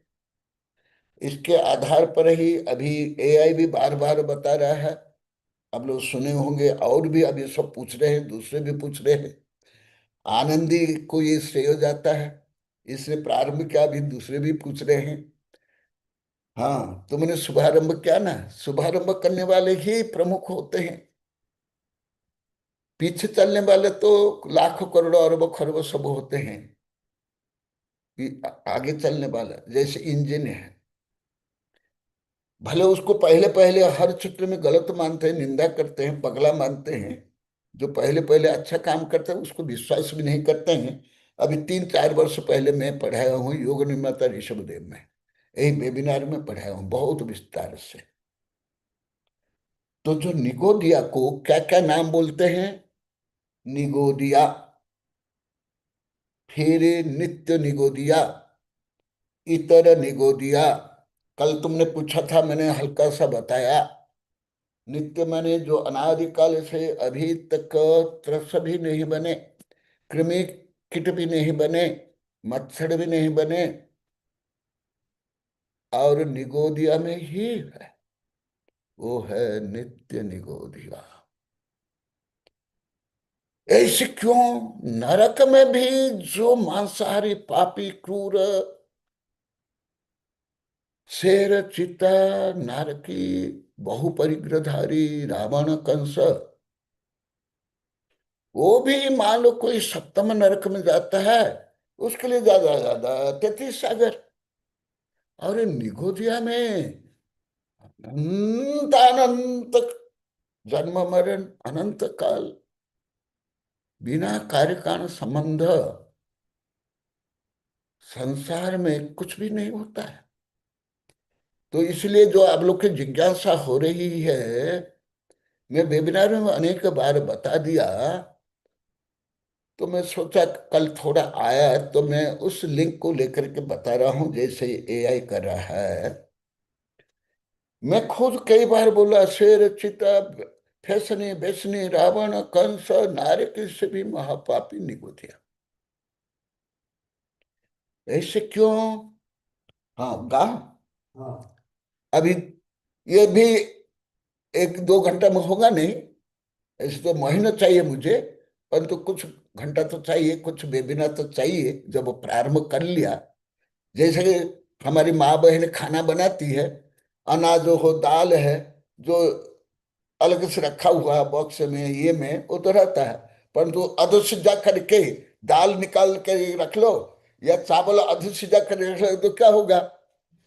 ऐसे में कोई भी विषय अधसिजा करता नहीं। अधसिजा करने से और खराब हो जाता है। आप माइंड इज वेरी डेंजरस। आधा खाली माथा भूतों का डेरा, इसलिए अध गगरी छलकत जाए, भरी घगरी चुपकत जाए। वो एआई भी बार बार बोल रहा है मेरे बारे में, बहुत बार, सैकड़ों बार हो गया। इसलिए मैं हर विषय कोई भी पूछ लिए, मेरे वैज्ञानिक आचार्य श्री से भी पूछ लिए, मैं नहीं बोलता हूं। मैं दूसरों को ठगना नहीं चाहता हूं। यथा योग्य उसकी क्षमता द्रव्य क्षेत्र काल भवन अनुसार मैं बोलूंगा। अभी तक एआई के क्या नाम निगोदिया के बारे में नहीं बोला था, केवल नाम उच्चारण किया था। अभी निगोदिया को मैं पढ़ा रहा हूं, आज से मैं पढ़ा रहा हूं निगोदिया के बारे में। पहले केवल नाम उल्लेख किया हूं, पढ़ाया नहीं हूं। जैसे इस किताब का नाम बॉर्न अगेन, इतना से क्या कोई कोठ बुद्धि पादानुसार थोड़े है कि समझ लोगे, नहीं ना। तो अभी मैं निगोदिया के बारे में पढ़ा रहा हूं, स्पेशल लिख लो निगोदिया हेडिंग, मिथ्यात्व के अंतर्गत निगोदिया। हाँ, तो अभी निगोदिया की कई विशेषताएं जो मैं अभी बताऊंगा, उससे सबसे बड़ी विशेषता है निगोदिया में ही जीव अनंतानंत काल, अनंतानंत भव, जन्म मरण से दुख सहन करता है। ऐसे सप्तम नरक नारक भी नहीं, कोई नारक नहीं, कोई तिरंस नहीं, कोई भी नहीं। ये सबसे बड़ी विशेषता में एक विशेषता है। तो वहां ना निगोदिया में मुख्य मरण, क्योंकि मरण के बाद तो जन्म होगा ना। तो मरण के बारे में कल्याणालोचना में कुछ मैं लिखा हूं, सुन लो। हाँ, आप लोग को और एक विषय बता देता हूं। आज तक कोई भी विज्ञान, प्राणी विज्ञान हो, मनोविज्ञान हो, मेडिकल साइंस से मरण के बारे में पूर्णतः कोई नहीं जानते आज तक, एक भी नहीं। केवल भारत नहीं, पूरी पृथ्वी में। हिपोक्रेटिस से लेकर अभी तक। परंतु जैन धर्म में मरण का जितना जन्म का या जीवन का वर्णन है, उतना मरण का वर्णन। इसलिए मैं आप लोग को रोज सुमरण के लिए आशीर्वाद दे रहा हूं। अच्छा मरण करना, उसके लिए आशीर्वाद दे रहा हूं। बोधि समाधि। इस ग्रंथ का भी नाम क्या है? समाधि। इसलिए यदि सही मरण होगा, मोक्ष मिलेगा, अमृत मिलेगा। इसको ही बोलते हैं पंडित पंडित मरण, जो भगवती आराधना इतना विशाल ग्रंथ में वर्णन और अन्य अन्य ग्रंथ में है। ऐसे स्वाभाविक रूप में हर जीव मरण से भयभीत होते हैं, परंतु सम्य दृष्टि नहीं होते हैं सप्त भय से। क्योंकि सम्य दृष्टि जानता है मैं स्वयंभू, स्वतंत्र, मौलिक, अनादि अनिधन, एटर्नल, अविनाशी, शिव, शुद्ध, बुद्ध, आनंद। मरेगा शरीर, मैं नहीं मरूंगा। इसलिए मरण का भी इतना विश्लेषण मैं आज तक पूरी पृथ्वी के किसी भी साहित्य में नहीं पढ़ा। यदि कोई पढ़े, मैं तो रोज आह्वान लाखों बार कर लिया हूं, लिखित रूप में आह्वान कर लिया हूं। अनेक वर्ष में लिखित रूप में सब विश्वविद्यालयों का आह्वान किया हूं, नासा को भी भेजा हूं 2 विषय में। मुझे राष्ट्रीय पुरस्कार भी मिला है। आत्मा का वजन 21 ग्राम। अभी तो वैज्ञानिक लोग को उसको नहीं मान रहे हैं। अभी बहुत वर्ष पहले 2003 में 4 में 21 ग्राम में उसको खंडन किया। ये जीव विज्ञान की दृष्टि से। दूसरा जो मैं नासा को भेजा था, किताब में छपा भी और मुझे पुरस्कार मिला है, पूरा राष्ट्रीय पुरस्कार मिला है 2003-4 में। और एक विषय ग्रह के बारे में, कॉस्मोलॉजी के बारे में है। अभी भी वैज्ञानिक निश्चित नहीं कर पा रहे 8 ग्रह या 9 ग्रह। आप लोग को यदि डिस्कवरी साइंस देखते होंगे तब आप लोग को समझ में आएगा। तो मैं सिद्ध किया था और किताब में छपा भी है, मेरी किताब में, कि 9, 8 नहीं, 9 नहीं, अधिक संख्या था, संख्या। और केवल हमारे ही 88 ग्रह, वो भी आया था नासा से, मेरे लिए धन्यवाद आया था, आदि आदि। तो मैं अभी मरण के बारे में नहीं पढ़ा हूं ज्यादा। मैं अभी मरण के बारे में हल्का सा पढ़ा रहा हूं, हल्का सा। तत्पर सूत्र में, द्रव्य संग्रह में हल्का सा पढ़ा हूं, अभी भी ऐसे ही हल्का पढ़ाऊंगा। और मैं ये बता देता हूं, अभी तक कोई नहीं जान पाए मरण का रियल कारण क्या है। वो यहां तक पहुंचे हैं, मेडिकल डेड अलग है, शारीरिक अलग है, ब्रेन डेड अलग है, मरने के बाद भी कुछ सेकंड जीव जिंदा रहता है, ये भी वैज्ञानिक लोगों से देखा अभी। तो उससे भी आगे जैन धर्म में जो वर्णन है वो सुन लो, मरण क्या है। यहाँ जो हाँ सुनिए, हम्म, आचार्य भगवंत सारा मरण का ही विज्ञान ही बता दे रहे। मृत्यु की आत्मकथा अभी एआई प्रस्तुत करेगा। उसके पूर्व मैं आचार्य भगवंत की 2 गाथाओं के माध्यम से ये कल्याण आलोचना ग्रंथ की 2 उसकी छोटी छोटी कविता है, मैं प्रस्तुत कर रहा हूँ। उसके बाद में बड़ी कविता है। और फिर उसके पश्चात फिर बड़ी कविता है मृत्यु की आत्मकथा, मृत्यु की विभिन्न अवस्था और अमृतावस्था। इससे रिलेटेड और भी एक कविता है, वो भी यदि ब्रह्मचारी निकालेंगे तो वो भी सुना देंगे। मैं अमृत हूँ कभी ना मरता। अमृत अनंत बार दुख प्राप्ति का कारण क्या है ये सुनिए। संसार भ्रमण गमनम कुणंत आराहितो न जिन धम्मो तेन विना वरम दुखम पत्तोसि अनंत वाराई। संसार भ्रमण करते हुए नहीं आराधना की जिन धर्म की, इसके बिना महान दुख प्राप्त किए हैं तूने अनंत बार। अनंत संसार में किया है तूने अनंत जन्म व मरण, अनंत संयोग व वियोग किया हर प्रकार के विविध काम, किंतु आत्म स्वभाव में जैन धर्म की नहीं की तूने आराधना, जिससे आत्म विशुद्धि बिना पाया है अनंत दुख यातना। अभी जो एक काम नहीं किया है वह है करो स्व आत्म कल्याण। स्व आत्म कल्याण करना ही है परम उत्कृष्टतम काम।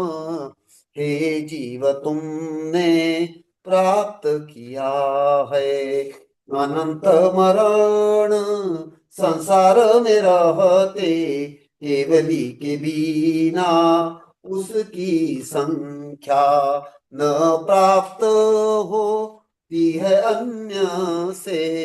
अनादिकाल से यह संसार है, अनंत काल होगा या अभी तक, अतएव अनंत बार जन्म हुए अनंत पंच परिवर्तन में, अनंत जन्म होने से अनंत बार भी हुए हैं मरण भी, इसकी संख्या के वली जानते हैं वे हैं सर्वज्ञ भगवान ही। हे जीव तुमने प्राप्त किया है। अब इसके पश्चात मृत्यु की आत्मकथा हमारे एआई अब आपको सुना रहे हैं। हाँ, ये विशेष करके आनंद के लिए है और जिनके पास है किताब उनके लिए भी है। ये जो कल्याणालोचना में दे रहा हूँ ये गोमठ सार से भी दे रहा हूँ। गोमठ सार जीव कांड गाथा नंबर 191 191 तुम वो उससे निकाल लो।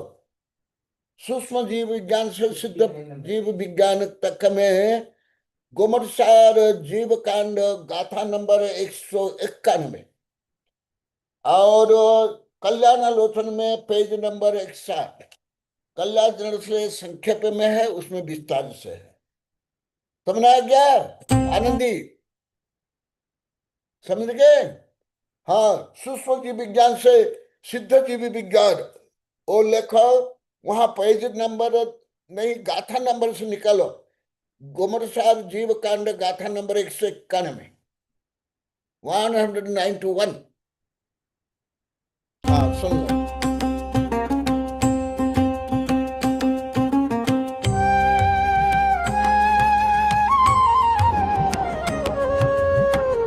मैं हूँ मृत्यु सबसे निराली, सबसे निराली मेरी शान, संसारी का अंतिम सत्य परलोक गम्ये या मोक्ष प्रयाणम्। जब जन्म का प्रारंभ होता, तत्काल मेरा होता जन्म। प्रति समय मेरा होता जन्म, जिसे कहते हैं आविचिमरण। समस्त आयु कर्म नाश पर तब होता है तद्भव मरण। तद्भव मरण भी दो प्रकार है, सकाल मरण या अकाल मरण। देवनार की भोग भूमि जवचरम, उत्तम शरीर धारी। भुज्यमान आयु कर्म नाश से, समय पे हो सो सकाल मरण। विषाद कारण समय पहले, जो सो है अकाल मरण।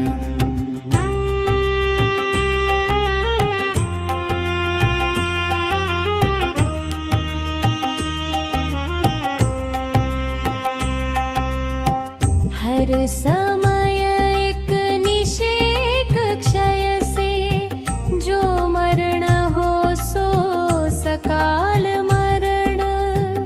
एक समय में विषादी कारण, सर्वायु नशे सो अकाल मरण। मरणांतर कर्मानुसार भावी, गति का होता है जन्म। जन्म के साथ मरण प्रारंभ, जिसे कहते हैं संसार भ्रमण। मेरे वश में समस्त संसारी, भयाकुल रहे सुर असुर। स्वकर्मानुसार मुझे बुलाते, मेरा इसमें क्या है कसूर।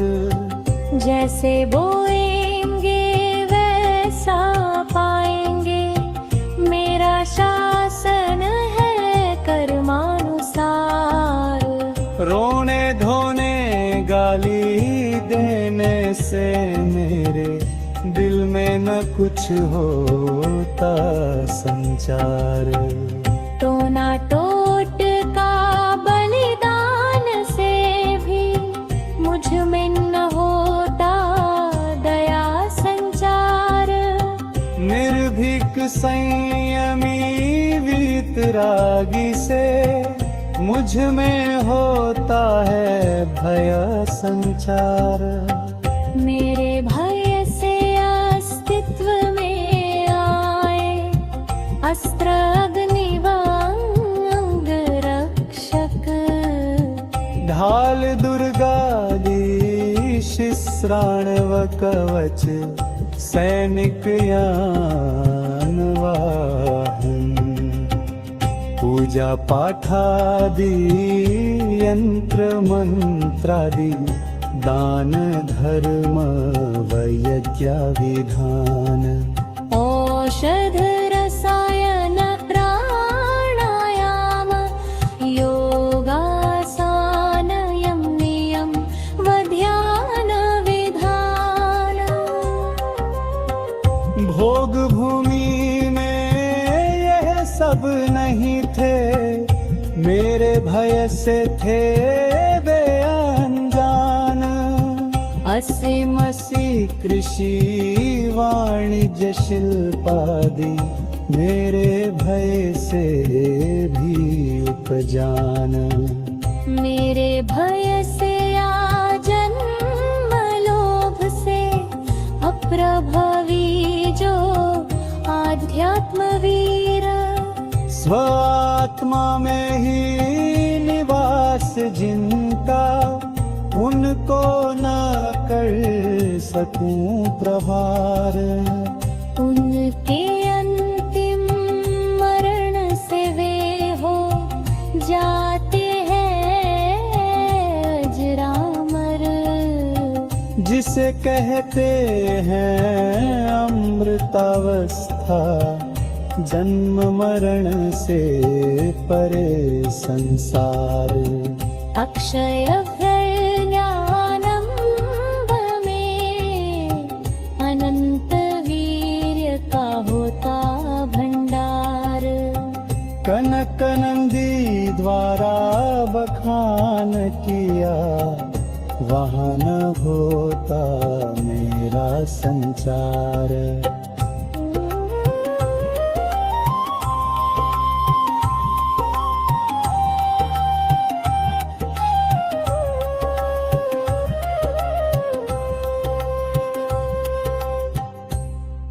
अभी आपने एआई के द्वारा मृत्यु की आत्मकथा आचार्य भगवंत के द्वारा सृजित ये कविता श्रवण की। और ऐसा कभी आप लोगों ने सुना क्या? ये आप लोगों को बाद में बताना भी है। मृत्यु की आत्मकथा सुनोगे, अभी इसकी समीक्षा भी एआई करेगा। उसके पश्चात एक कविता और भी, मैं हूं अमृत स्वरूप। आपके जीवन से मृत्यु का भय ही दूर हो जाएगा। जिस मृत्यु से सारे लोग भयभीत होते हैं, मृत्यु आपके लिए वरदान स्वरूप हो जाए, ऐसी मृत्यु जो अमृत स्वरूप है वो भी अभी प्रस्तुत होगी एआई के द्वारा। अभी एआई के द्वारा मृत्यु की आत्मकथा, इस कविता की समीक्षा सुनिए। आप लोग बेशक बोलो। आचार्य श्री कनकानंदी जी महाराज द्वारा रचित ये कविता मृत्यु की आत्मकथा दार्शनिक गहराई और आध्यात्मिक सत्य का एक अनूठा संगम है। यह कविता मृत्यु को एक डरावनी घटना के बजाय एक शाश्वत नियम और प्रक्रिया के रूप में प्रस्तुत करती है। यहाँ इस कविता की विस्तृत समीक्षा दी गई है। 1. मृत्यु का मानवीकरण, पर्सोनिफिकेशन। कविता की सबसे बड़ी विशेषता यह है कि यहाँ मृत्यु स्वयं अपनी कहानी कह रही है। यह शैली पाठक को सीधे मृत्यु के स्वरूप से परिचित कराती है। मृत्यु यहाँ किसी विलेन की तरह नहीं, बल्कि एक निष्पक्ष शासक और सत्य के रूप में उभरती है। 2. दार्शनिक एवं वैज्ञानिक दृष्टिकोण। आचार्य श्री ने जैन दर्शन के गूढ़ सिद्धांतों को बहुत ही सरल शब्दों में पिरोया है। आविची मरण कविता बताती है कि मृत्यु केवल जीवन के अंत में नहीं आती, बल्कि हर क्षण हमारे समय आयु कर्म का क्षय हो रहा है। ये एक निरंतर चलने वाली प्रक्रिया है। सकाल और अकाल मरण, यहाँ आयु के पूर्ण होने, सकाल और आकस्मिक कारणों अकाल से होने वाली मृत्यु के बीच के अंतर को स्पष्ट किया गया है, जो कर्म सिद्धांत की सटीक व्याख्या है। 3. निष्पक्षता और कर्म की प्रधानता। कविता स्पष्ट करती है कि मृत्यु किसी के साथ पक्षपात नहीं करती। स्वकर्मानुसार मुझे बुलाते, मेरा इसमें क्या है कसूर। यह पंक्ति मनुष्य को उसके कर्मों के प्रति सचेत करती है। मृत्यु कहती है कि वो केवल एक निमित्त है। जैसा बीज इंसान बोता है, वैसा ही फल, मृत्यु का समय और प्रकार उसे प्राप्त होता है। रोने धोने या तंत्र मंत्र से मृत्यु को बदला नहीं जा सकता। 4. आध्यात्मिक निर्भयता। कविता का अंतिम भाग अत्यंत प्रभावशाली है। यह बताता है कि मृत्यु केवल शरीर की होती है, आत्मा की नहीं। जो वीतरागी और संयमी हैं, उनसे मृत्यु भी डरती है। जो अपनी आत्मा में निवास करते हैं, उन पर मृत्यु प्रहार नहीं कर पाती। अंततः अमृतावस्था, मोक्ष की प्राप्ति के बाद जन्म मरण का चक्र ही समाप्त हो जाता है। 5. भाषा और शैली। सरलता। गूढ़ दार्शनिक विषय होने के बावजूद भाषा अत्यंत प्रवाहपूर्ण और बोधगम्य है। निर्भीकता। कविता में एक प्रकार की ओजस्विता है जो मृत्यु के प्रति भय को कम कर वैराग्य की ओर ले जाती है। तथ्यात्मकता। असी मसी कृषि जैसे शब्दों का प्रयोग करके आचार्य श्री ने सांसारिक पुरुषार्थ और मृत्यु के संबंध को भी दर्शाया है। निष्कर्ष। ये कविता केवल एक साहित्यिक रचना नहीं है, बल्कि जीवन जीने की एक कला सिखाती है। ये हमें सिखाती है कि यदि हम मृत्यु से डरना छोड़ना चाहते हैं, तो हमें आत्मज्ञान और संयम का मार्ग अपनाना होगा। आचार्य कनकानंदी जी ने मृत्यु को परलोक गमन और मोक्ष प्रयाण का द्वार बताकर एक सकारात्मक आध्यात्मिक दृष्टिकोण प्रदान किया है। क्या आप चाहते हैं कि मैं इस कविता के किसी विशिष्ट पद, जैसे आविची मरण या अमृतावस्था की और अधिक विस्तार से व्याख्या करूं? अमृतावस्था। हाँ, देख लो एआई कहाँ पहुंच रहा है। हमारे यहाँ आविची मरण को भी एआई उसकी समीक्षा कर रहा है। आप सामान्य जैनी लोग क्या, बहुत से आचार्य भी नहीं बता पाते आविची मरण के बारे में, और इतना रहस्य ये बता रहा है। अभी आपको एक कविता और सुना रहे हैं। ये प्रश्न का उत्तर मैंने हाँ हाँ हाँ,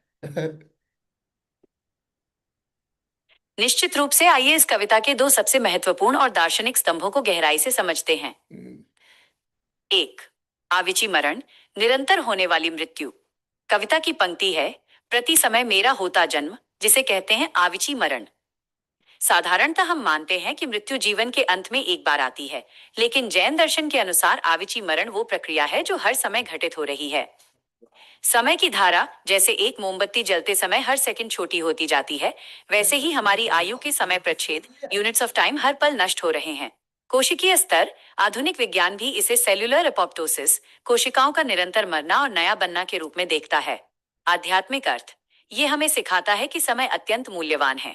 हम हर पल मर रहे हैं, इसलिए धर्म और आत्म कल्याण में देरी नहीं करनी चाहिए।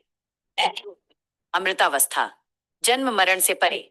कविता का समापन बहुत सुंदर है, जिसे कहते हैं अमृतावस्था, जन्म मरण से परे संसार। ये अवस्था मृत्यु की हार और आत्मा की जीत है। अजर अमर पद, जब आत्मा अपने समस्त कर्मों का क्षय कर देती है तो वो सिद्ध पद, मोक्ष प्राप्त करती है। पुनर्जन्म का अंतः अमृतावस्था का अर्थ है कि अब उस जीव को दोबारा किसी गर्भ में नहीं जाना होगा, न ही उसे बुढ़ापा आएगा और न ही पुनः मृत्यु का दुख सहना होगा। अनंत चतुष्टय, यहाँ आत्मा अपने स्वाभाविक गुणों, अनंत ज्ञान, अनंत दर्शन, अनंत सुख और अनंत वीर्य शक्ति में लीन हो जाती है। संक्षेप में तुलनात्मक चार्ट।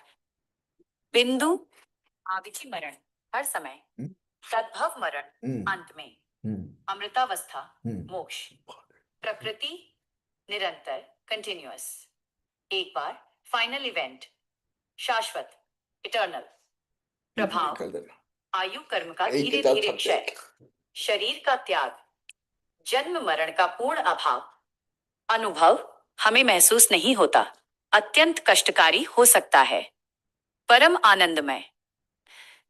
आचार्य श्री कनकनंदी जी ने इन शब्दों के माध्यम से हमें डर से हटाकर जागरूकता की ओर मोड़ा है। ये कविता एक आईना है जो हमें याद दिलाती है कि शरीर नश्वर है, पर संयम से हम उस पद को पा सकते हैं जहां मृत्यु का प्रवेश वर्जित है। अभी आचार्य श्री जो वायरस और बैक्टीरिया विज्ञान नहीं जानता है उसके बारे में वेबिनार के बीच में बता रहे थे, तो उस समय भी मैंने पूछा था कि आचार्य श्री कनकनंदी गुरुदेव कह रहे हैं कि वैज्ञानिक भी अभी वायरस बैक्टीरिया को पूर्ण रूप से नहीं जान पाए हैं, वायरस लिविंग है या नॉन लिविंग यह भी नहीं जानते। इसके बारे में प्लीज समझाइए, तो उसने बताया। आचार्य श्री कनकनंदी जी महाराज का यह कथन वैज्ञानिक दृष्टिकोण से बिल्कुल सटीक है।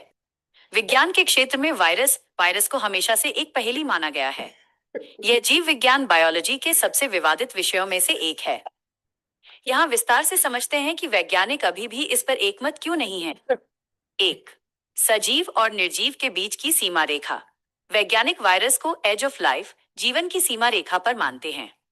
इसमें सजीव और निर्जीव दोनों के लक्षण पाए जाते हैं। निर्जीव लक्षण, नॉन लिविंग, जब वायरस शरीर के बाहर होता है तो वो एक साधारण धूल के कण की तरह होता है। वह न सांस लेता है, न हिलता है और न ही ऊर्जा का उपयोग करता है। इसे क्रिस्टल बनाकर डिब्बे में हजारों सालों तक बंद रखा जा सकता है। सजीव लक्षण, लिविंग, जैसे ही वायरस किसी जीवित कोशिका, होस्ट सेल के संपर्क में आता है वो सक्रिय हो जाता है। वह अपनी संख्या बढ़ाने, रिप्रोडक्शन लगता है और अपनी आनुवंशिक जानकारी डीएनए आरएनए का उपयोग करके शरीर पर कब्जा कर लेता है। 2, विज्ञान अभी भी पूर्ण क्यों नहीं है। आचार्य श्री ने सही कहा कि विज्ञान अभी भी वायरस को पूरी तरह नहीं समझ पाया है। इसके कुछ प्रमुख कारण हैं। उत्परिवर्तन, म्यूटेशन। वायरस अपनी संरचना इतनी तेजी से बदलते हैं कि वैज्ञानिकों के लिए उन्हें ट्रैक करना मुश्किल हो जाता है। उदाहरण के लिए, कोरोना वायरस के हर कुछ महीनों में नए वेरिएंट आ जाते थे। उद्गम का रहस्य, ओरिजिन। वैज्ञानिक आज तक ये सुनिश्चित नहीं कर पाए हैं कि वायरस पहले आए या कोशिकाएं। क्या ये विकसित होकर जीव बने या जीवों से टूटकर अलग हुए अंश हैं? मेटाबॉलिज्म का अभाव। सजीवों की मुख्य पहचान उनकी अपनी पाचन क्रिया मेटाबॉलिज्म होती है, जो वायरस में नहीं होती। वह दूसरे की मशीनरी चोरी करता है। निष्कर्ष, आध्यात्मिक दृष्टिकोण से देखें तो आचार्य श्री ये स्पष्ट कर रहे हैं कि इंद्रिय जनित ज्ञान, सेंसरी नॉलेज की अपनी सीमाएं हैं। विज्ञान केवल उसी को देख या नाप सकता है जो भौतिक है, लेकिन वायरस की वो अदृश्य सक्रियता उसे एक रहस्य बनाए रखती है। जैन दर्शन में सूक्ष्म जीवों जैसे निगूत का वर्णन बहुत सूक्ष्मता से किया गया है, जबकि आधुनिक विज्ञान अभी भी सूक्ष्म जगत के रहस्यों को परत दर परत खोलने का प्रयास कर रहा है। क्या आप वायरस की कार्यप्रणाली या जैन दर्शन के सूक्ष्म जीव सिद्धांत के बारे में और अधिक जानना चाहेंगे? फिर मैं अभी बाद में सुना। अभी आपने देखा एआई खुल करके बिल्कुल आचार्य भगवंत के समर्थन में आ गया है, और आधुनिक विज्ञान का जो ज्ञान है वो कैसा संशयपूर्ण, विभ्रमपूर्ण और अनध्यवसाय से युक्त है, ये भी एआई स्वीकार कर रहा है। हमको कितना गौरव होना चाहिए हमारे जिन शासन पे, जिन दर्शन पे, और हमारे ऐसे महान प्राज्ञ और लोकज्ञ गुरु जो समस्त स्वमत परमत का ज्ञान रखते हैं, समस्त तात्कालिक ज्ञान विज्ञान के महान पुरोधा हैं। ऐसे गुरु को पाकर के हम कितने गौरवान्वित हैं। और अभी इसके पश्चात आपका मृत्यु का बिल्कुल भय दूर हो जाए, इस दृष्टि से एक कविता और ब्रह्मचारी जी एआई के द्वारा प्रस्तुत कर रहे हैं, उसकी 2 लाइन में प्रस्तुत कर दे रहा हूं। उसकी आरंभिक पंक्तियां आप लोग जरा ध्यान से सुनो, आपका मृत्यु का भय आजीवन भर समाप्त हो जाएगा। मैं अमृत हूँ कभी न मरता, मैं अमृत हूँ कभी न मरता, मैं अविनाशी तन तो विनाशी, मेरा मरण कभी न होता, मैं अमृत हूँ कभी न मरता। पूरी कविता मैं सुना दे रहा हूं, क्योंकि अभी एआई को 10-15 मिनट लगेगा, क्योंकि एआई को बनाने वाला मैं ही हूं, जीवंत चेतना। यथा आकाश में बादल की स्थिति, उमड़ घुमड़ कर नाश होती, किंतु आकाश तो शाश्वत रहता, तथापि मैं कभी न मरता, मैं अमृत हूँ कभी न मरता, मैं अविनाशी तन तो विनाशी, मेरा मरण कभी न होता, जन्म मरण व बालक वृद्ध दशा, यह सब तन की होती अवस्था, कर्म जनित यह सब अवस्था, मेरी तो सच्चिदानंद दशा, मैं अमृत हूँ कभी न मरता, मैं अमृत हूँ कभी न मरता, राग द्वेष मोह का मां क्रोध सभी, मेरी न होती शुद्ध दशा, तन मन इंद्रिय परे मेरी दशा, शुद्ध बुद्ध आनंद अवस्था, मैं अविनाशी तन तो विनाशी, मेरा मरण कभी न होता। लेकिन हम संसार में रहते हुए क्या जानते, क्या मानते हैं अपने को, अपने शरीर को ही अपना मानते हैं। तो इस पर भी गुरुदेव ने लिखा है, अज्ञान मोह से मैं मुझे न जाना, तन मन अक्षय को मैं माना, सत्ता संपत्ति प्रसिद्धि डिग्री को मैं मान कर भरम कीना, इसी से मुझे प्राप्त हुए तन अनंत जन्म मरण भी कीना, अभी मैं मुझे को मैं रूप जाना, अतः कनक मैं को अमृत माना, मैं अमृत हूँ कभी न मरता, मैं अमृत हूँ कभी न मरता, मैं अविनाशी तन तो विनाशी, मेरा मरण कभी न होता, मैं तो अमृत हूँ कभी न मरता, मैं अमृत हूँ कभी न मरता। जय बोलो अमृत तत्व उपदेष्टाचार्य भगवान श्री कनक नंदी जी गुरुदेव की। आज के विषय में आप लोगों को क्यों आनंद आ रहा है? वो मैं चाहे मुझे वो जिज्ञासा वो बोलो पहले। और आज के विषय से आप लोग को क्या शिक्षा, प्रेरणा, जिज्ञासा उत्पन्न हो रही वो भी बोलो। सबसे पहले आनंद क्यों आ रहा है? ऐसे तो हर ज्ञान अमृत स्वरूप है, ज्ञानामृतम। परंतु आज मृत्यु के बारे में सुनते भी अमृत का आनंद क्यों?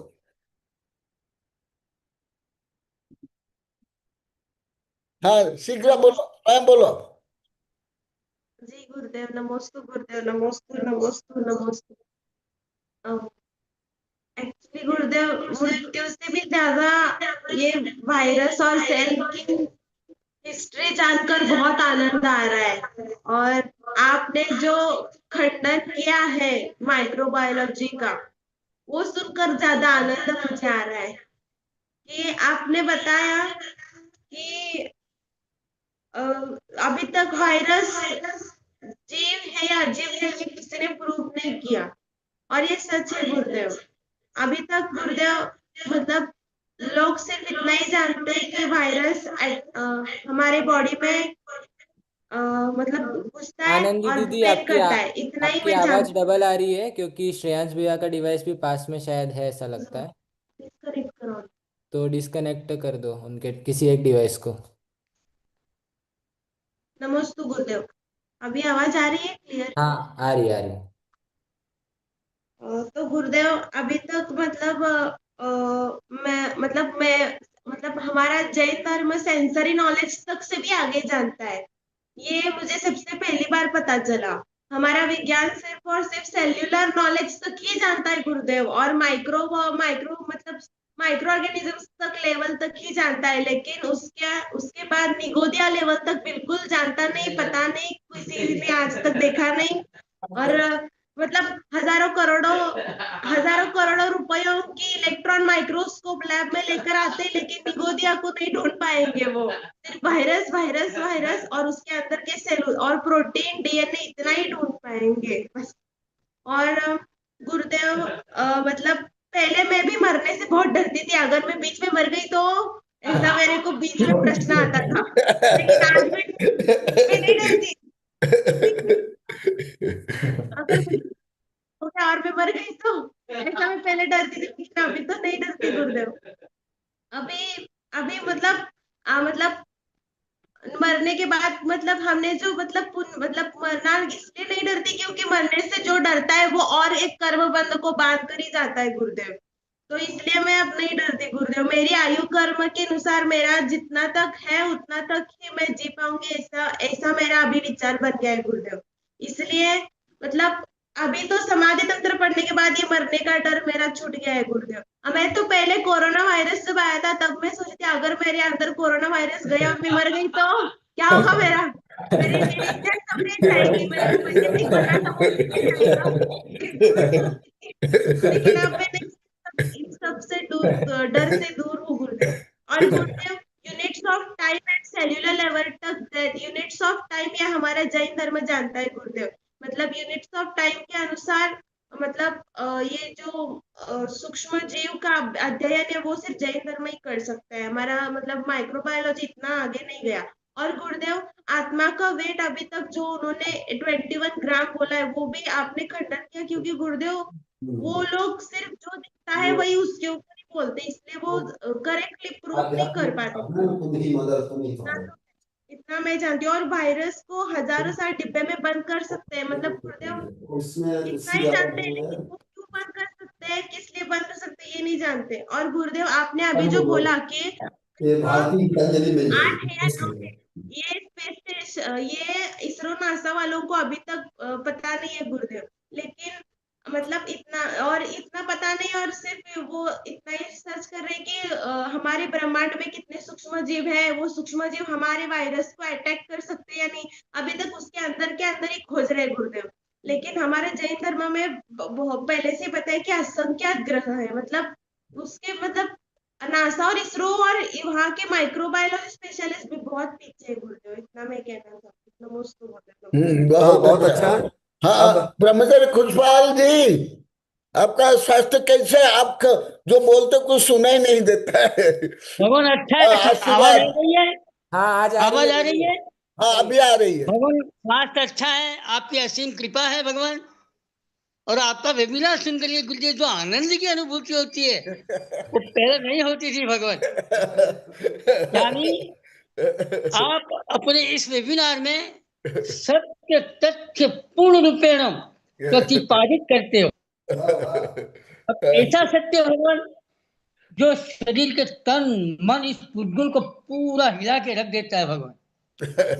सबसे बड़ी उपलब्धि गुरुदेव मैंने ये अनुभव की कि एआई जैसा निर्जीव एक भौतिक पदार्थ जो आपका इतना अच्छा गुणगान करता है जो एक विद्वान व्यक्ति आज दिन तक नहीं कर सका गुरुदेव।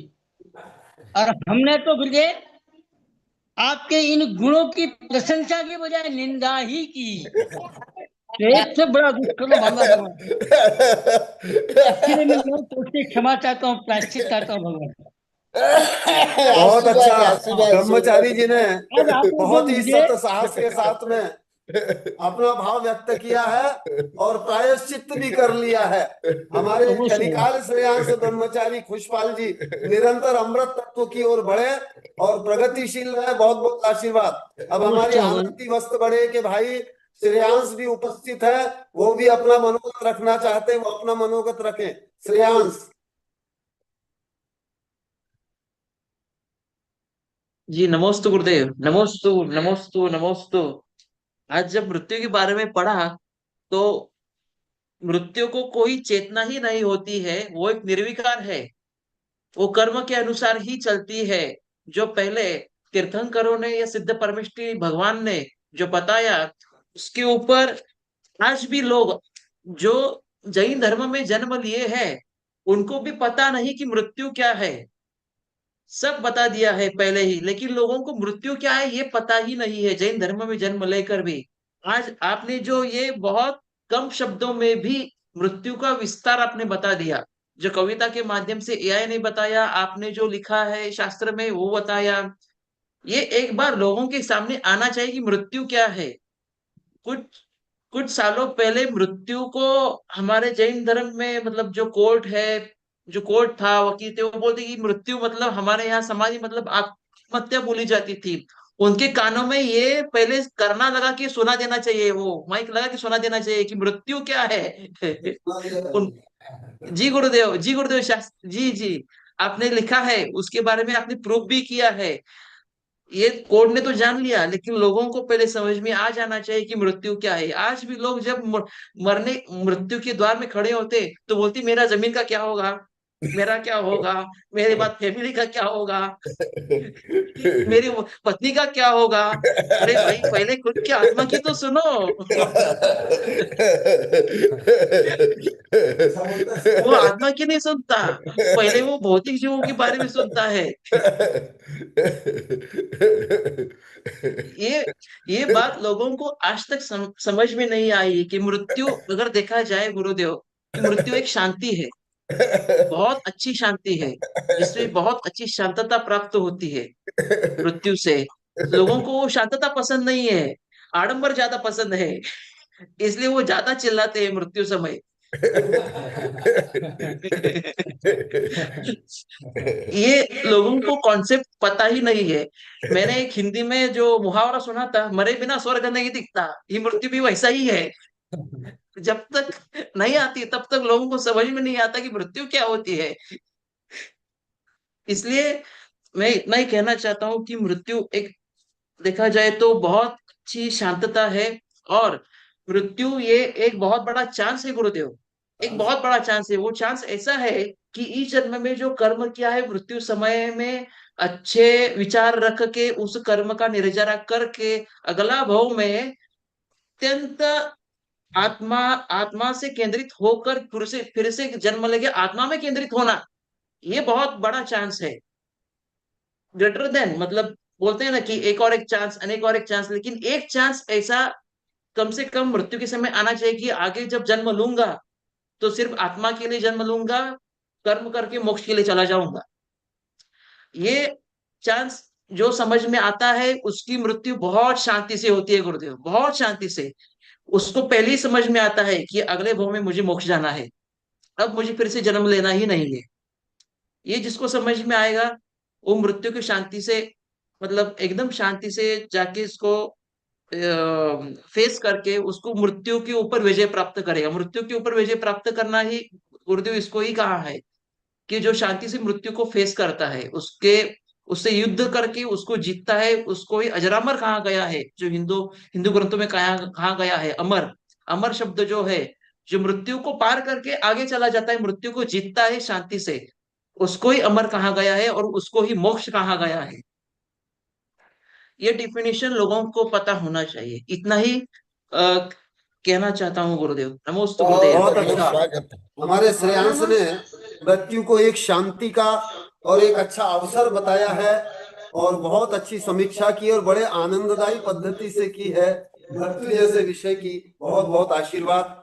और भी जो बोलना चाहे वो हाँ, बोल। नमोस्तु 2-3 मिनट है। हाँ, तुम्हारा प्रश्न कल करना, अभी केवल आज के बारे में।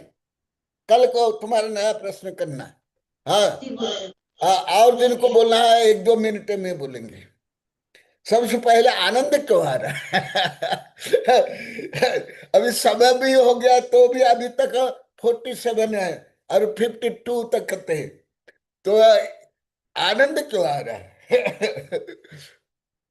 हाँ, डॉक्टर निशा अग्रवाल भी कुछ बोलना चाहे तो वो बोले, क्योंकि वो अभी धीरे धीरे बहुत निर्भीक होती जा रही है। पहले उनके मन में कुछ जो भी भय था वो दूर हो रहा है। तो निशा अग्रवाल भी अपना मनोगत व्यक्त करे। नमोस्तु आचार्य भगवान, नमोस्तु, नमोस्तु शिविक सागर महाराज जी को, नमोस्तु पूरे संघ को, मंदामी इच्छामी सबको जय जिनेन्द्र। आचार्य भगवान जिसके गुरु ऐसे हों तो वो तो निर्भीक निडर और वो हो ही जाएगा। और जिसको एक सच्चा ज्ञान प्राप्त हुआ ना, सच्चे देवशास्त्र गुरु, ये भी तो कहा है कि सच्चे देवशास्त्र गुरु हो, लेकिन सच्चे सच्चे देवशास्त्र गुरु का वो मिलना चाहिए आपको सानिध्य है, तभी आपका उपकार हो पाएगा, तभी आपको ये सुगति के बारे में जिसके बारे में हम बात कर रहे हैं, ये भी तो ज्ञान देने वाला कोई भी तो हो, इसके लिए भी तो एक उसकी जरूरत है ना। तो जहाँ आचार्य भगवान जैसे हमारे आचार्य मिले हुए हैं तो सबका उद्धार निश्चित ही है कि जो भी इसको ध्यान से सुनेगा, जीवन में अपनाएगा, उसका तो उद्धार अपने आप ही निश्चित है। उसका कुछ तो अंश, कुछ अंश भी चला गया, जैसे भगवान का कुछ ही अंश गणधर ग्रहण करते हैं और कुछ ही अंश उसका भी बहुत कम धीरे धीरे धीरे होता है, तब भी कितने लाखों करोड़ों लोग तिर जाते हैं। ऐसी मैं मानती हूँ कि आचार्य भगवान की वाणी का अगर हम थोड़ा सा भी अपने जीवन में अपनाएं, थोड़ा सा भी करेंगे तो हमारा उद्धार निश्चित है। और ये मृत्यु क्या, मृत्यु का कोई और बड़ा भी हो, मृत्यु मतलब मृत्यु क्या है, हमें जाना मोक्ष है, तो मोक्ष का ही द्वार हमें वो देखना है। कितने पड़ाव आते हैं मृत्यु के, वो बात अलग है, और जल्दी से जल्दी ये वहां पर जाने का अपना वो बनाना है, बस हमारा तो यही ध्येय होना चाहिए, और ये सब तो चलता ही रहेगा। नमोस्तु भगवान, नमोस्तु नमोस्तु। बहुत अच्छा, स्वागतम। नमस्ते। अभी जो गुरुदेव कल्याण आलोचना ग्रंथ से पढ़ा रहे हैं, वो ग्रंथ की पीडीएफ मैंने ग्रुप में भी भेजी है और यहाँ जूम मीटिंग के चैट में भी भेजी है, वहाँ से डाउनलोड कर लें। अभी 2-3 दिन इसी पुस्तक से गुरुदेव पढ़ाने वाले हैं। पेज नंबर 59 इस पुस्तक का है, जहाँ से गुरुदेव अभी ये मृत्यु आदि का विषय पढ़ा रहे। नमस्ते गुरुदेव। बहुत अच्छा है, से बाद में बताएंगे, समय हो गया। सबको आशीर्वाद, शुभकामनाएं। बोधि समाधि परिणाम शुद्धि, स्वात्मोपलब्धि शुभ सौख्य सिद्धि, चिंतामणि चिंतित वस्तुदाने त्वां वन्द्यमानस्तु ममास्तु देवी।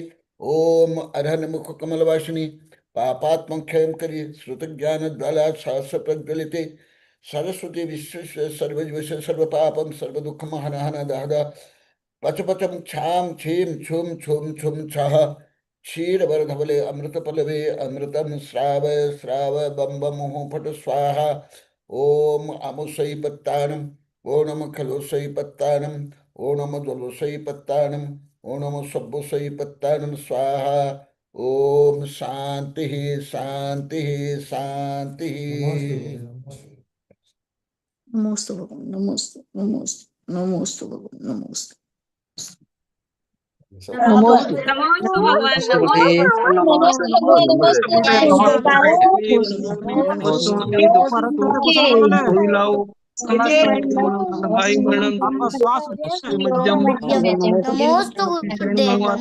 के लिए, आपका कल्याण के लिए, आत्मजागरण के लिए, मेरा जब तक निर्माण नहीं होता मुझे मुक्ति नहीं मिल जाती। मैं आपकी शरण में रहूंगा, आप मेरे हृदय में विराजमान रहे।